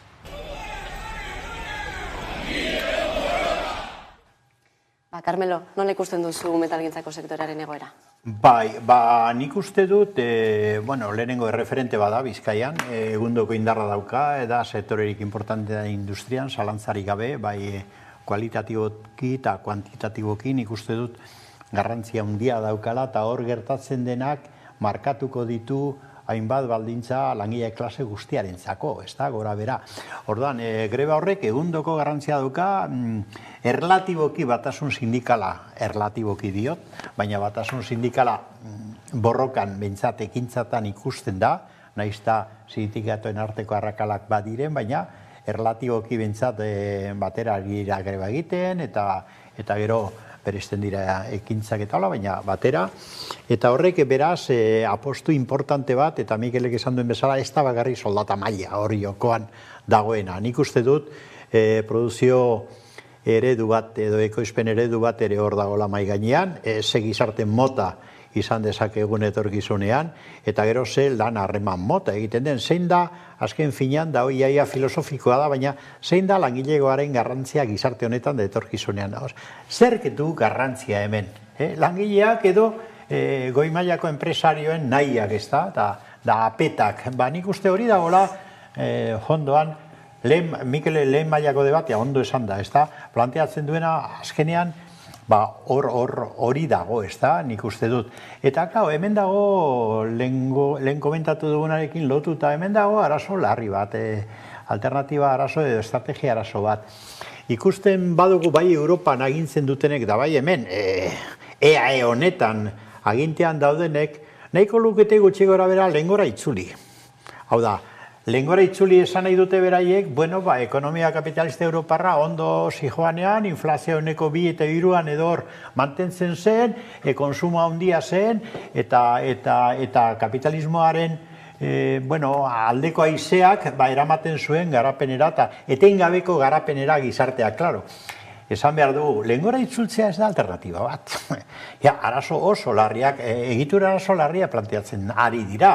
Batetik kapitalismoaren mundu mailako blokeen banaketaia ez da lengoa, eta goreka ez da lengoa, hori batetik, eta begira, gerratara ere badarama, eta bestetik kapitalismoa bera sortzen dituen arrakala estrukturalak larriegiak dira lehengora bueltatzeko. Hemen etengabeko askundea ez da aukera benetan, ez da aukera erreala. Hor klima aldaketa dago, eta horre dakarren larritasun guztia. Orduan, Europak, Estatu Espainiarrak eta hemen guk ere ezin dugu horretara jokatu. Hori ez da alternatiba, arriskutsu egia da.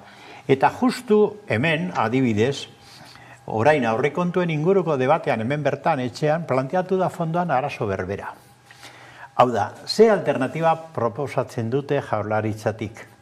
Azpiegitura erraldoiak, abiadura handiko trena, diru pila bat horretara, enpresarioen aldeko apostua eta ez langileen aldeko apostua, neurri gizarte mailan hartzen diren neurriak etxe bizitza eta arazo estira benetan serioak eta begira zelako gizartea apuntatzen ari garen. Hori non ari da nabarmentzen, kuriosoa da, gaur bertan egin dute publiko azterketa demografiko bat eta hori ikusten dugu adibidez Bilbo Handiaren blokeoa. Bilbo Handia da mastodonte bat. Hainbeste propaganda egiten zaion Bilbo eder turistiko hau bihurtu da mastodonte bat eta gizarte garapenarentzat freno bat.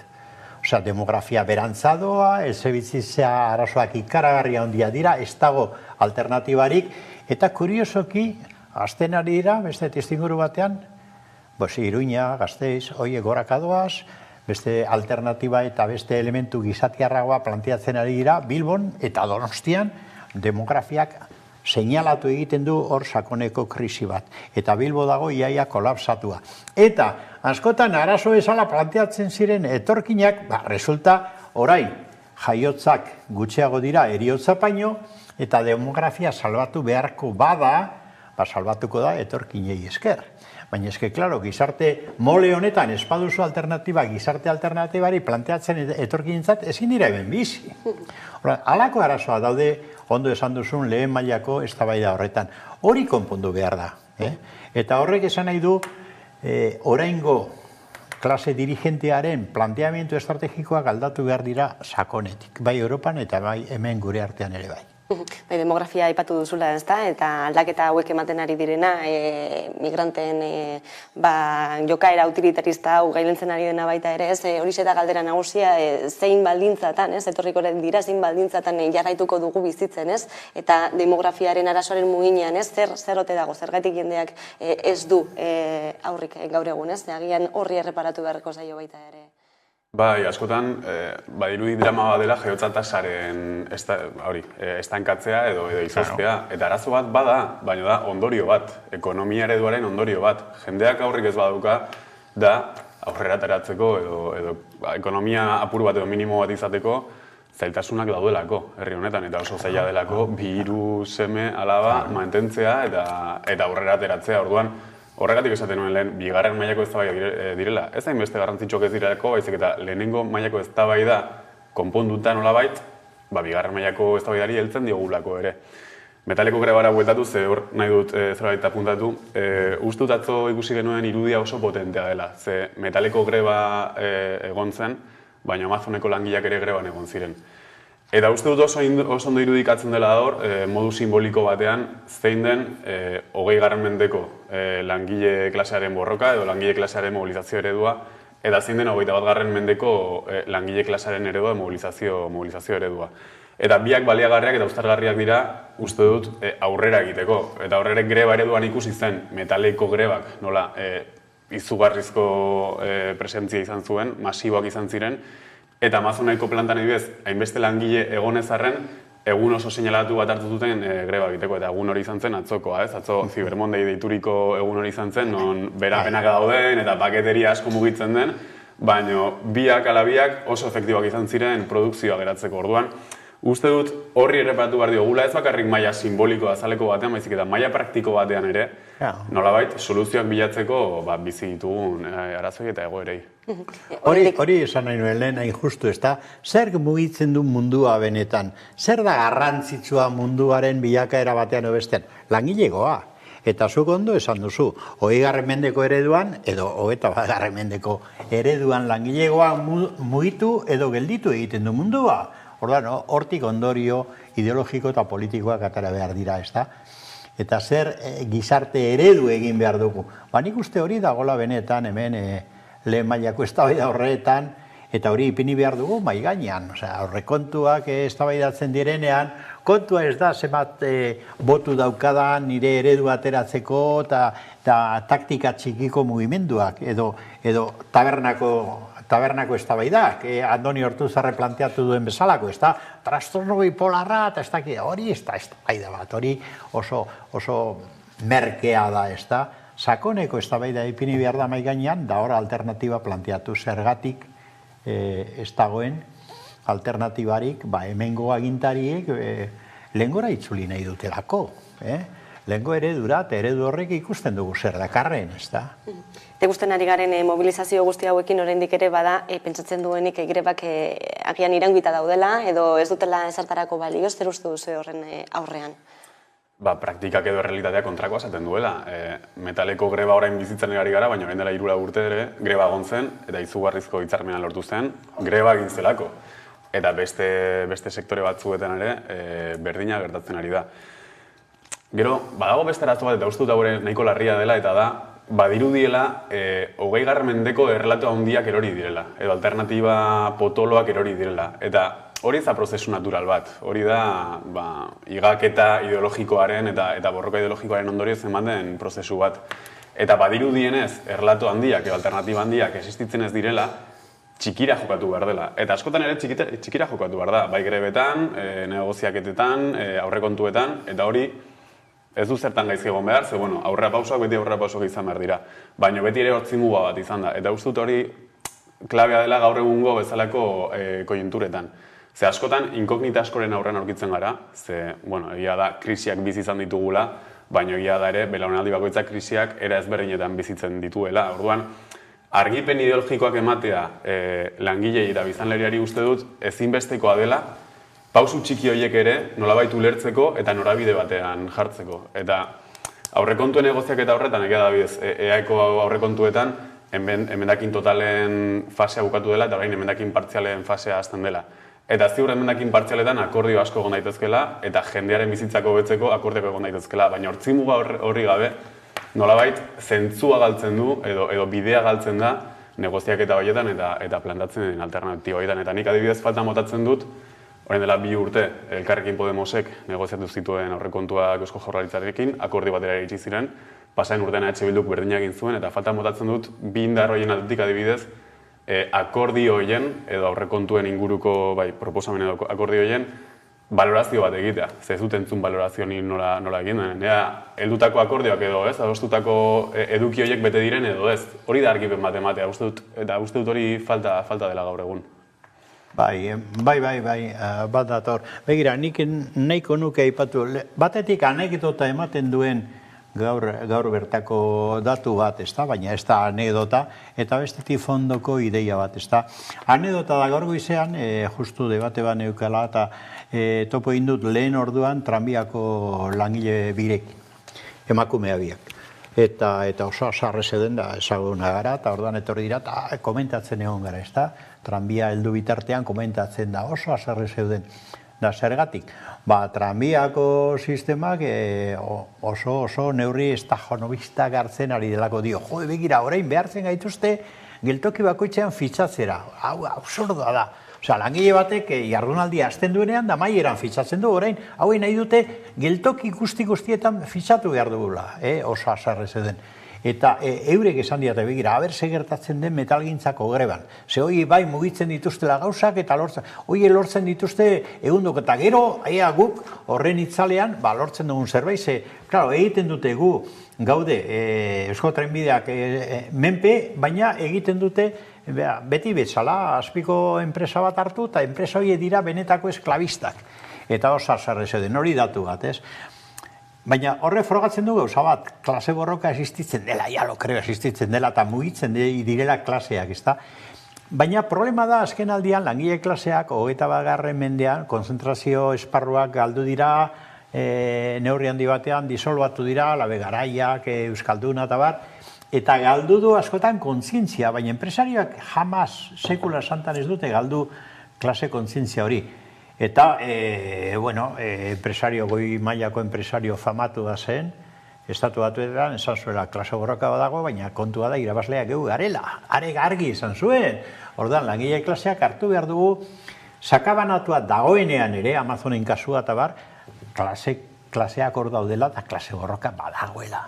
Eta horren aurrean, behar bada punta orain Bizkaian metalgintzako langilea dira. Baina badaude tranbiako langile txiki horiek, enpresa txikietan, eta iaia esklabizoturi daudenak.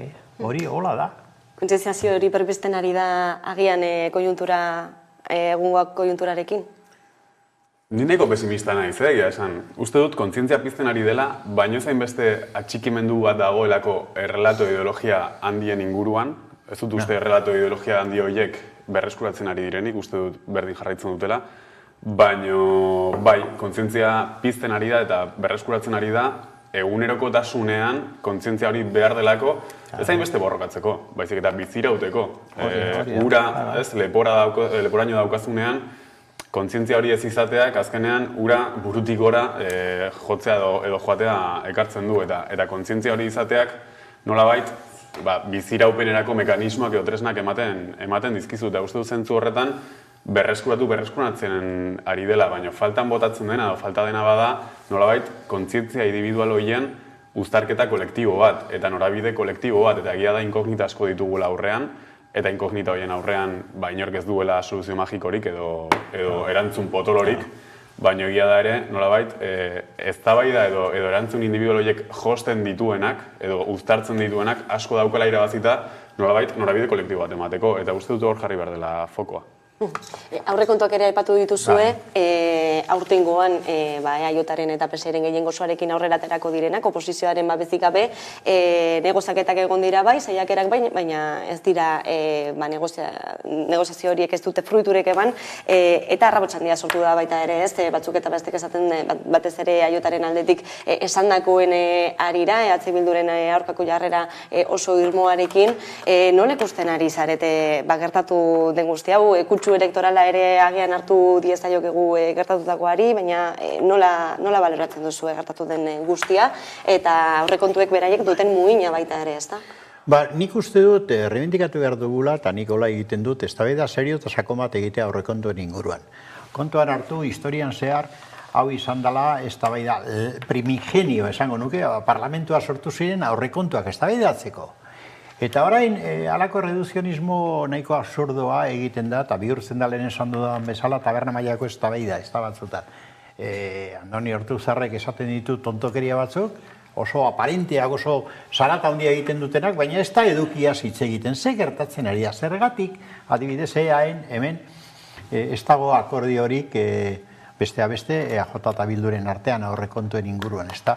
Bueno, batek dio, klaro, zuek Madrilen egiten duzuen, Nafarroan egiten duzu akordioa, eta hemen ez, hemen zergatik ez, da, bueno, hor politikeismoan sartzen dira, ez da, politikeria zentzurik okerrenean esan da, gezi, trastorno bipolarra eta tonteriak esaten.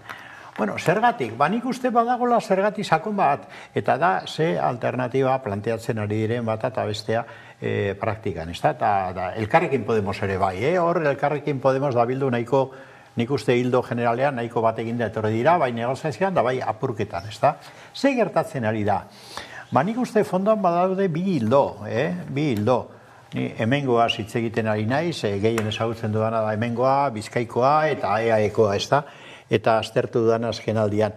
Ikusten da, EAJ baduela joera orokor bat, egundoko inbertsioak egiten, baina sektore nahiko eztabaidagarrietan abiadura handiko trena aipatu du, klar, eske bigira, abiadura handiko trenean aztertzen baduzu sakon, gertatzen da oraindik ere ez daukala bat ere argi norabidea. Osea, tren hori zertarako izango da, ze tramo izango du, nondi joango da, ez dago argi. Da bitartean, EAJ-koak ari dira, eta PSOE-ren laguntzaz, gobernuan, Jaurlaritzan, ari dira egundoko inbertsioak egiten, adibidez, Gipuzkoan geltoki batzutan zeinetan ez dakite trena pasauko den. Pentsa, ez da? Da Bizkaian, egin izan dituzte eta elikatzen dituzte orain, egundoko inbertsioak, azpiegitura erraldoietan gero, erabiltzen ez direnak, eta ja adibide batzu badaude Bizkaian, ez da? Supersurfamatuak eta bat.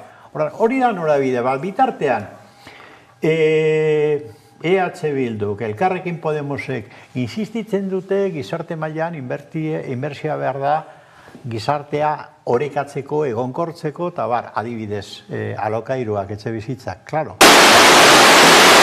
Orain, agertzen dena da, Bilbo handian egundoko makroarazoa dago, da Donostia motibo diferentegatik, baina konvergenteak etxe bizitzak eskaintzeko gazte jenteari eta etorkinei garestitzen direlako ikaragarri. Turismoaren eraginez batetik eta bestetik eskaintzarik ez dagolako ez etxea erosteko ez da ere alokairu publikoak antolatzeko beste hiriburu batzutan egin izan den bezala. Eta aldiz, lehen ipini dugun adibidea, Iruñan, egoera hobetzen da ikaragarri zergaitik periferia hurbilean, etxe bizitza plan bat egin delako eta milaka etxe egin dira eta hori arindu egin da. Orduan Bilbo bihurtzen ari da traba, lehen esan dudan bezala, traba demografiko bakarrik ez ekonomikoa, etorkinak ezin dira hemen bizi, jende gaztea ezin da hemen bizi, da ari gara baliabide, baliotsoak galtzen gazteak alde egiten dutelako atzerrira edo beste estatuko beste gune batzutara, Madrid, Barcelona eta bat, lan bila hemen ezin direlako literalki bizi. Ordan, klaro, horre egundoko arazoa daude, ez da? Eta dana lotzen da, aurrekontuak gero esaten da, klaro, ez dute akordio hori nahi. Ez, hemen nahi dana beste norabide bat, beste politika egitural bat. Etxe bizitza alokairuzkoak edo merkeak atera, sozialak atera, hau da, deskongestionatu Bilbo handia den mastodonte hau adibidez. Nik uste hor dagoela benetako debatea, ikus dezagun. Eta, klaro, politika soziala eta gutxienezko soldata soziala da planteatzen dituzunean, ez da populismo egiteagatik. Da hemen, industria garaian, egundoko aporte demografikoa egon zen, industria sistemak hori behar zuelako, eta etorri ziren etorkinak, jarri ziren txabolak, gero etxeak, eta auzoak egin zitzaizkien beraientzako, Otsarkoa garrik alde berrita bat, eta ze gertatu da, moztu denean modelo hori eta industria pikutara joan denean, oraingo sistema produktiboak Bilbo handian ez dauka euskarririk demografiari eusteko. Eta ez da ere etorkin berriak mantentzeko. Hoie dira benetako debateak, egin behar diren debateak, eta hortik ipini behar dira soluzioak beste aurrekontutan. Baina, klaro, ez dute nahi debate horretan sartu. Batez ere eskuinak ez du nahi. Eta gobernuan dagoen eskuin edo sasi eskuinak, EAJ eta PSek ez dute sartu nahi debate horietan, baina hoie dira debateak. Bai, uste dut hauteskunde eztabaidan, aurrekontu eztabaidan barkatu, gehitzearren, bi faktore daudela. Alde batetik, lehen egipat duztu hauteskundeak badatoz, eta uste dut horrek eragin bat izan duela. Eta egia da, normalean hauteskunde datozenean aurrekontu egiten akorde horik ez dela heltzen, baina aurreko legegintzaldean ikusi genuen, Elkarrekin Podemosek azkeneko urtean ere akorde bat lortu zuen, orduan guztia da posible. Baina ez duke esango oposizioan bakarrik dagoenik hauteskundearen tentazio hori, baizik eta gobernuan ere badago. Pasaden astean ikusi genuen, Azpiazuk Peperekin egin zituen elkarrizketa horietan, dagoeneko aurrekontuetan zegoen partida bat eskaintzen zion Pepek aurrekontu horiek babesteko. Orduan, nolabaiteko itxurakeria baten erortzen ari gara edo estetika eztabaida batean, eta hor geratzen baldin bagara, lehen mailako eztabaida horiek ez dira heltzen. Hori bat, eta bigarrena, eta uste dut hau dela pertinentena eta garrantzitsuena da, aurrekontu eztabaidak galdu duen balio politikoa. Zer orain dela, 20-30 urte uste dut, balio politiko gehiago zegoela eztabaida horietan gaur egun, baina gaur egun badirudi nolabaiteko merkatu bat, nik hau ematen duz, zuk hau guzen duzu, horretan erori gara. Eta ez hori bakarrik baizik, eta edukien inguruan ere uste dut hitz egin behar dugula. Askotan, aurrekontuen inguruko eztabaidak bihurtzen dira, subsidioen inguruko eztabaida batzuk, hau da.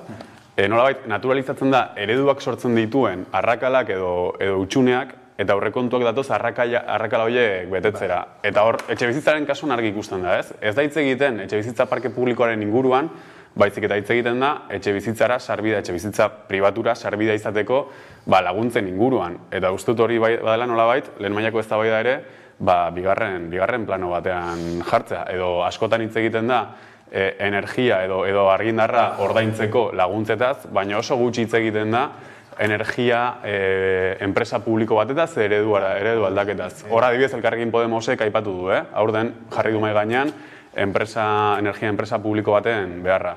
Baina bihurtzen denean nolabaiteko ereduaren ondorioa konpontzeko mekanismo bat uste dut, mekanismo garrantzitsuaren balio hori galtzen duela, eta aurrekontuen eztabaida azkeneko urteetan edo azkeneko hamarkadetan hori bilakatu da.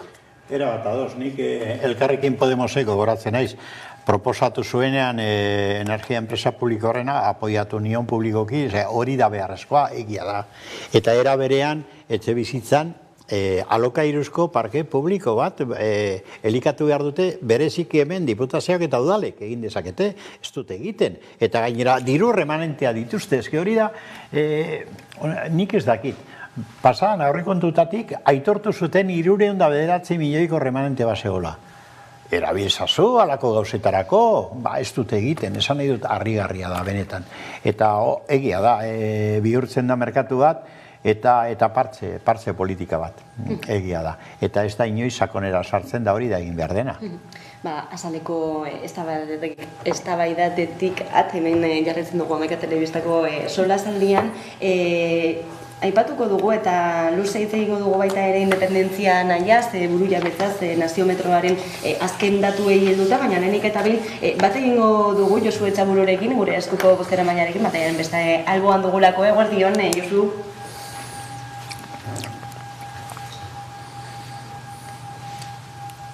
Ez dakit entzuten gaituen. Ez gaitu entzuten, ez.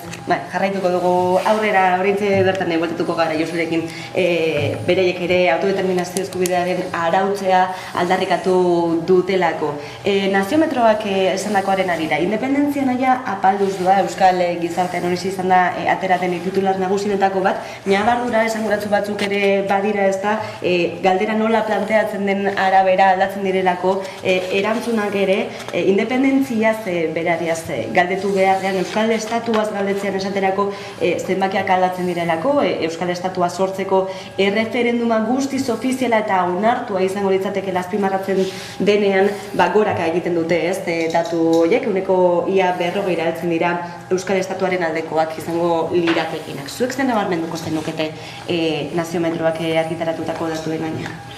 Nik bi paradoxa ikusten ditut, batez ere, eta nahiko esanguratsuak dira. Alde batetik ikusten dugu nola Hego Euskal Herriko, eta Euskal Herri osoko parlamentuetan geroz eta indar gehiago duten alderdi ustez independentistek edo abertzaleek, eta independentzaren nahia bera doa. Eta hor ikusten da, alderdi sistemak askotan ez duela determinatzen jendearen iritzia edo botere erlazio, benetako botere erlazio hori alde batetik. Eta bigarren paradoxa da, globalizazioaren arrakalaren ondorioz ikusten ari garela, nola Europako eta munduko leku askotan subirautzaren nahiak edo subirautzaren aldarriak indar hartzen duen. Askotan egia da, modu erregresibo edo erreakzionario batean, eta hor ditugu ultraskuineko ideiak. Baina egia da, subiranotasunaren ideia indar hartzen ari dela. Eta Euskal Herrian, eta esango nuke batez ere Espainiar estatuan, independentziaren aldeko nahiak edo subiranotasunaren aldeko nahiak bera egin duen. Egia da hor badagoela Kataluniako prozesuaren ondoren sortutako nolabaiteko barealdi bat edo marea behera bat, eta horrek asko dauka esateko, baina deskonexioa dago nolabait munduan gertatzen ari diren joeren eta Espainiar estatuko nazioetan gertatzen ari denaren artean. Segituan jarraituko dugu, debate honekin Josu Etxaburu dagoelako itxarote, baina tarte baten ostean izango da hori, orain izango gara bueltan.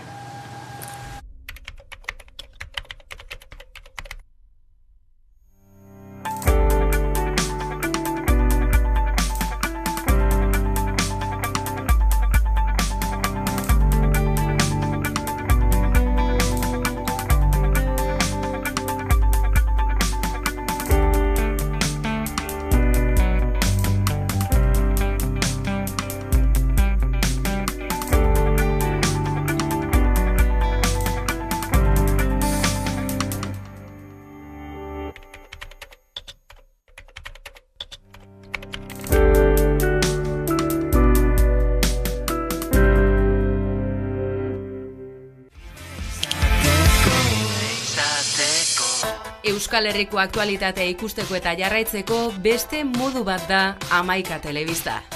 Eguneroko gaiak alde batera utzi gabe, itzalean direnei arreta eskainiz eta tartea emanez. Errealitatearen 11 alde ikuspuntu guztiak kontuan hartuta. Gertatutakoa, zuzenean eta eskura. Noiz nahi, edonon eta euskarri guztietan gainera. Telebista egiteko beste modu bat posible delako. Euskaraz, gertutik eta konfiantzaz. Egin dezagun, bat izan, 11 egin. Bagara, bueltan berriro ere solazaldiarekin hitz egiten ari ginen independentzia nahiaz, naziometroaren datuei buruz, eta bat egingo dugu, honen arira ere, gure eskuko bozera maila den Josu Etxabururekin, bataiaren beste alboan agurtuko dugu. Eguerdion, Josu? Egunon, danoi. Aipatu dugu, ez da, autodeterminazio eskubidearen arautze aldarrikatu duzuela, batez ere Eskozian gertatutakoaren ostean, izan ere, bueno, jakin dugu, ez da, Auzitegi Gorenaren ebazpena izan dela atea ixtea, referendum horri, eta zuek proposatzen duzuena da autodeterminazio eskubideari buruzko auzi hori Europa mailan jokatzea. Zer ekarriko luke horrek? Printzipioz, ekarri behar duena da, Europak bere gain hartzea baita ere, hainbat lurraldeetako herritarrok dugun erabaki nahia eta izan nahia. Ez da nahi duguna da, Europa mailan subiranotasun lurralde gatazkei konponbide demokratikoa emateko tresnak behar ditugula. Hori da aldarrikatzen ari garena, eta Europak ere orain arte izan duen jarreraren aldaketa bat ekarri beharra. Ez nahi da, orain arte Europak beti begiratu ditu barne arazo moduan erabaki nahi hoiek eta herri izan nahi hoiek, baina nabarmena da, beste begirada bat behar duela, batipat demokrazia bera jokuan dagoenean. Horregatik, aldarrikatzen ari gara baita ere, hor egiten ari diren aleginak, oraindik sakonago eta gehiago landu beharra eta garatu beharra. Esaterako Europan bertan argitasun legearen bueltan hainbat alderdi egiten ari diren lanketa hori, ezta? Azken batean nazioartean erreferendumak egiteko joko zelaiak arautu behar dira eta hoiek dira pixka bat nazioartearen aitortza baterantz edo gure planteamentua. Izan ere, Europa mailan egon badaude, ezta, herrialde desberdinak nahi berberarekin, baina antzeko ebazpenak ere jaso dituztelako arlo judizialetik batez ere, era bateratuan jokatzeko orduan ez zenolako tartea dago? Tartea egon behar da eta dago. Nik uste aurreneko ideia dela parte sentitzearena. Eta gu geu, beste hainbat herritarrak gisa, olatu soberanista horretako kide sentitzen gara. Jakin da, herri bakoitzak bere ibilbidea duela, egina batzuk, egiten ari garena baita ere beste batzuk, eta izaerak ere diferenteak dirala, eta egoerak gaur egun desberdinak izan daitezkeela. Baina horrek ez du nahi esan, elkarrekin jokatu behar ez dugunik, eta alden eta sinkronia handiena lortzen saiatu behar eskarenik. Izan ere, oraintxe eztabaida herritarra bideratu dugu eta abian jarri dugu gure eskutik, eta horrek era bat egiten du gure 5. puntuarekin, eta da munduko subiranistekin elkarlanean aritu beharra. Horregatik, jakin badakigu olatuak sortuko dirala, sortzen ari dira, eta kontua da gu zai egon gabe ere lanean harrapatu behar gaituela, eta ezinbestekoa izango da guztiongandik ikastea, eta horretatik ere guk geurea egiten jarraitzea. Aipatzen duzun subiranismoaren olatu horrek, zeri erantzuten dio zure ustez? Hainbat herrik eta hainbat herritarrek determinazioz eta burujabe jokatzeko gogoa dutela. Herriok eta herritarrok erabaki nahi dugu. Eta erabaki nahi dugu bertotik bertora. Eta erabaki nahi dugu bizitza duin bat izateko. Etorkizuna bermatua izateko. Eta hori subiranotasunatik pasatzen da. Eta horrek ere hain zuzen gure eztabaida herritarraren aurreneko puntuan gure eskuk hori jarri du. Eragile subiranista moduan, subiranotasuna erdigunean jartzearena. Eta hor nabarmena da herritarrok gure erabaki politikoa libre erabaki nahi dugula, eta bertotik bertora erabakiak hartu. Eta nabarmena da baita ere, hainbat herritar, hainbat herrialde diferentetako herritarrak, ez da nolako determinazioz eta burujabe jokatzen ari diran. Guri ere, alaxe egitea tokatzen zaigu, determinazioz jokatzea eta burujabe jokatzea. Eta batzuk euren etorkizun politikoa aurki erabakitzeko bideak aurkituko dituzten moduan, guk geuk ere, Euskal Herritarrok ere, geure bidea jorratuz, guk geuk ere erabakiko dugu, seguru. Josu ere, azken galdera bat, naziometroaz ari garelako hitz egiten hemen solasaldian, datuak kaleratu zirelako aurreko astean, ez dakitzen nolako hausnarketa egiten duzuen datu hauen gainean? Hausnarketa zabala izan daiteke, eta nik uste gainera hausnarketa osagarria izan beharko litzatekeela. Ez datu bakar bati erreparatuz, eta bai ostera gainera kontutan hartuta, erabaki horiek argazkiak aldakorrak dirala. Eta gainera gure esku gisa eta herri eragile gisa datu horiek aldatzeko ere jaio ginala. Beraz, nabarmena da subironatasunak erdigune hartu duela, burujabetza osoaren aldarrikapenak erdigunea hartu duela, nabarmena da burujabetza osoaren aldarriak formalean espada ere egunerokotasunean hainbat eta hainbat erabaki hartzen ari dirala hemendik kanpo gero herritarroi, euskal herritarroi eragina dituzten hoiek, beraz datuak datu eta argazkiak argazki, gu jaio ginen argazki hoiek aldatzeko eta benetan subirontasunaren prozesu honetan herritarren aldamenean eta herritarrekin batera alduntze prozesuak bideratzen joatea, azken batean gure etorkizun politikoa libreki erabaki dezagun. Mezu horrekin geldituko gara, Josu Txaburu, gure eskurek bozera maila, eskerrik asko gaurkoan gurean izategatik, hurrengora arte. Bai, bukatzeko zoriondu nahiko nuke Usansoloko herri eta herritarrak, 113. Udalerria izategatik, jakin badakit hor Usansolo herria plataformak ordezkaria izan duzuela zuekin, eta bijoakie gure partez behintzat gure zorionik eta beroena. Eskerrik asko zuei eta nahi duzuen arte. Hortxe gelditzen da ere, mezu hori, eskerrik asko Josu, hurrengora arte bai.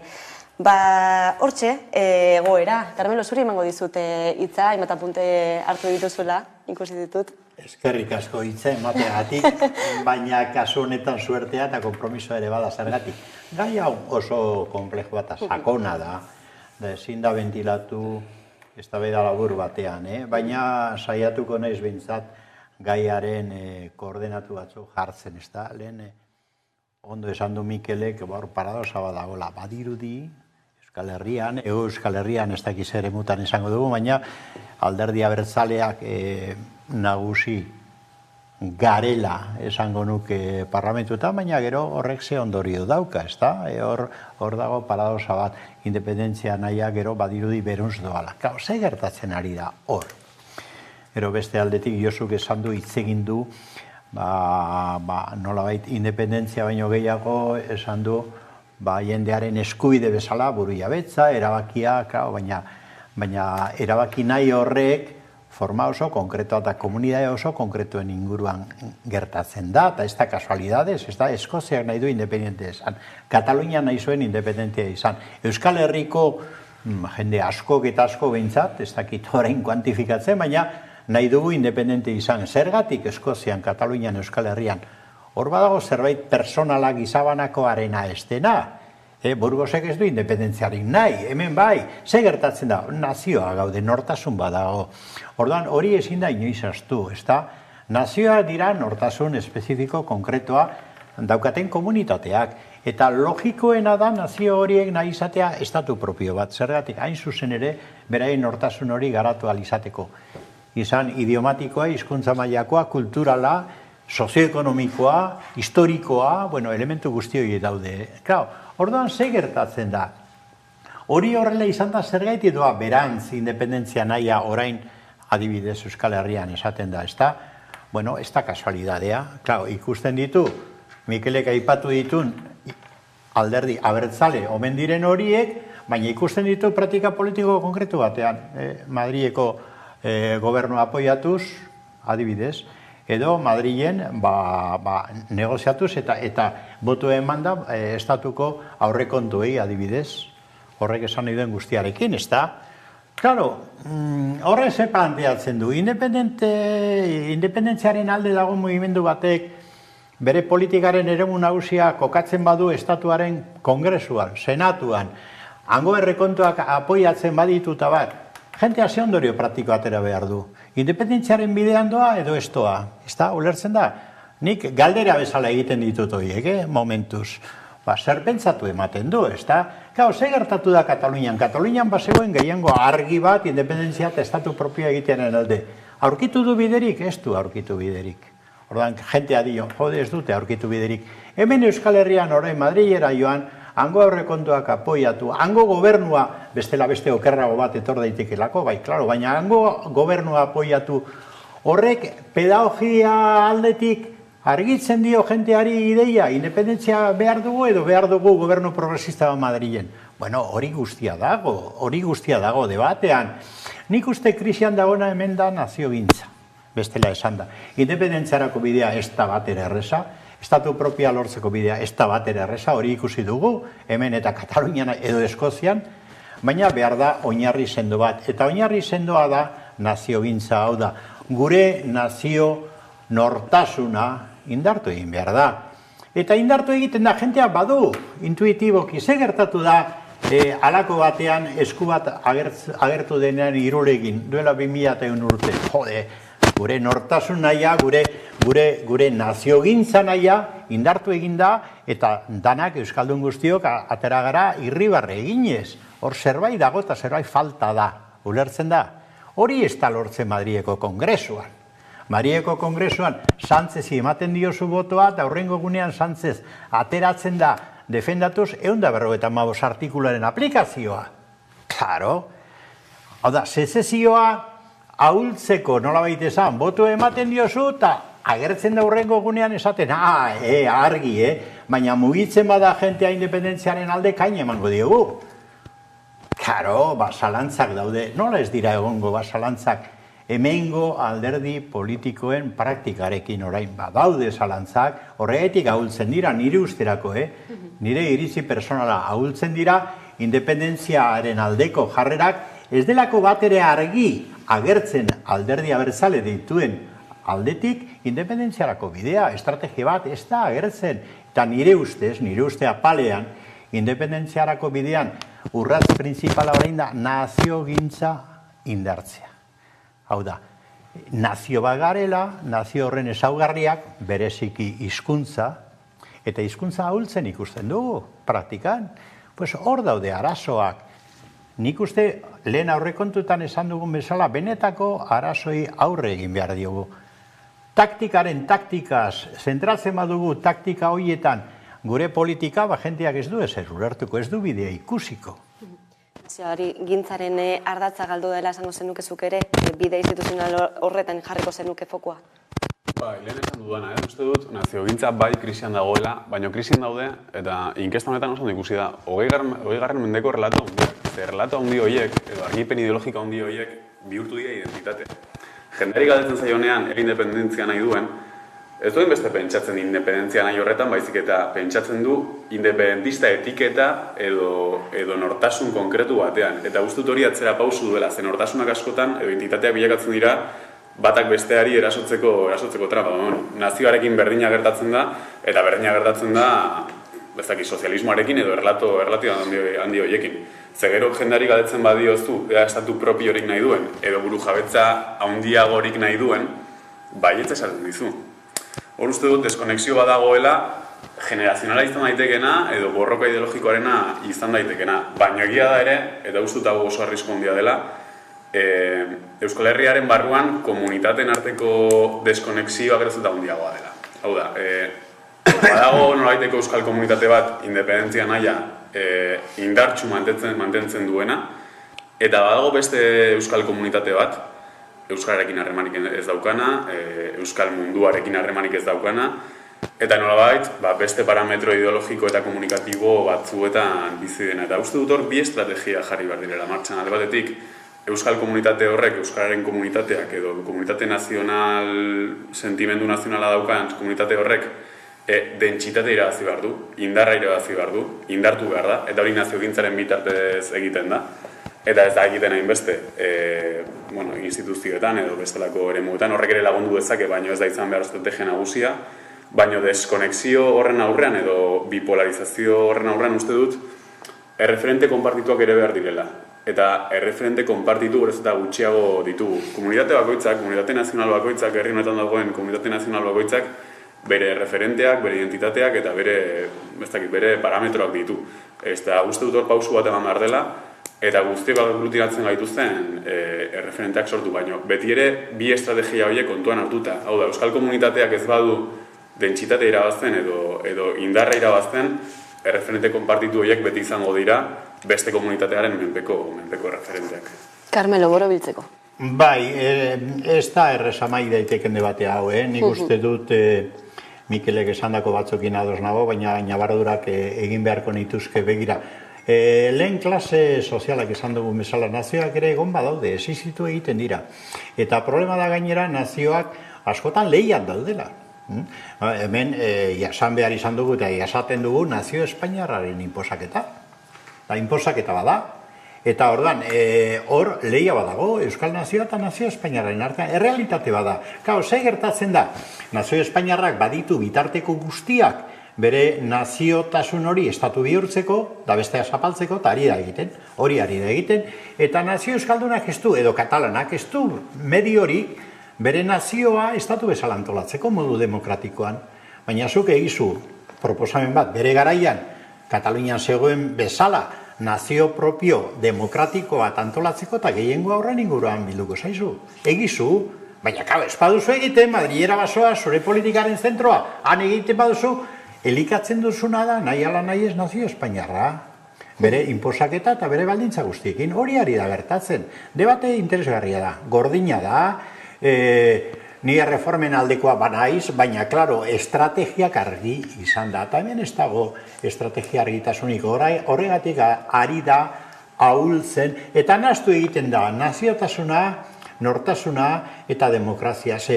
Klaro diozu, esaten zuen Josuk ez da, oso konzeptu konfusuan. Jenteak esaten badiozu, nahi duzu erabaki, nahi duzu buru jabetza, bai. Klaro, baina bai esaten dizu hemen da Burgosen. Baina oso testuinguru diferentea dira, ulertzen dirazu, edo Andaluzian nola ez dute nahikoa. Klaro, baina eske zer dira nortasun nazionala, zer dira normalean hizkuntza baten edo kultura propio baten inguruan biltzen diren nortasunak.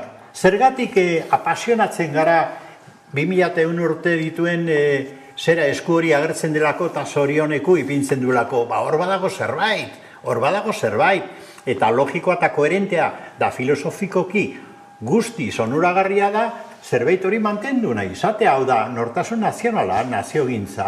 Egizu proposamen bat, independentzia proposamen bat, horretan oinarritua koherentea, eta eman bide bat, ikusiko duzu nola lortzen duzun gehiagoa, klaro. Debate zinez interesgarria, luzatuko goinateke hemen honi buruz hitz egiten, baina sentitzen dugu, hemen utzi behar dugu gorko solasaldia ere. Eskerrik asko beste denguren intzateagatik Mikel Alvarez eta Carmelo Landa, eta ordu bietatik aurrera, eguneko albiste nagusiak Carolina Suarez lankidaren eskutik, ondo izan.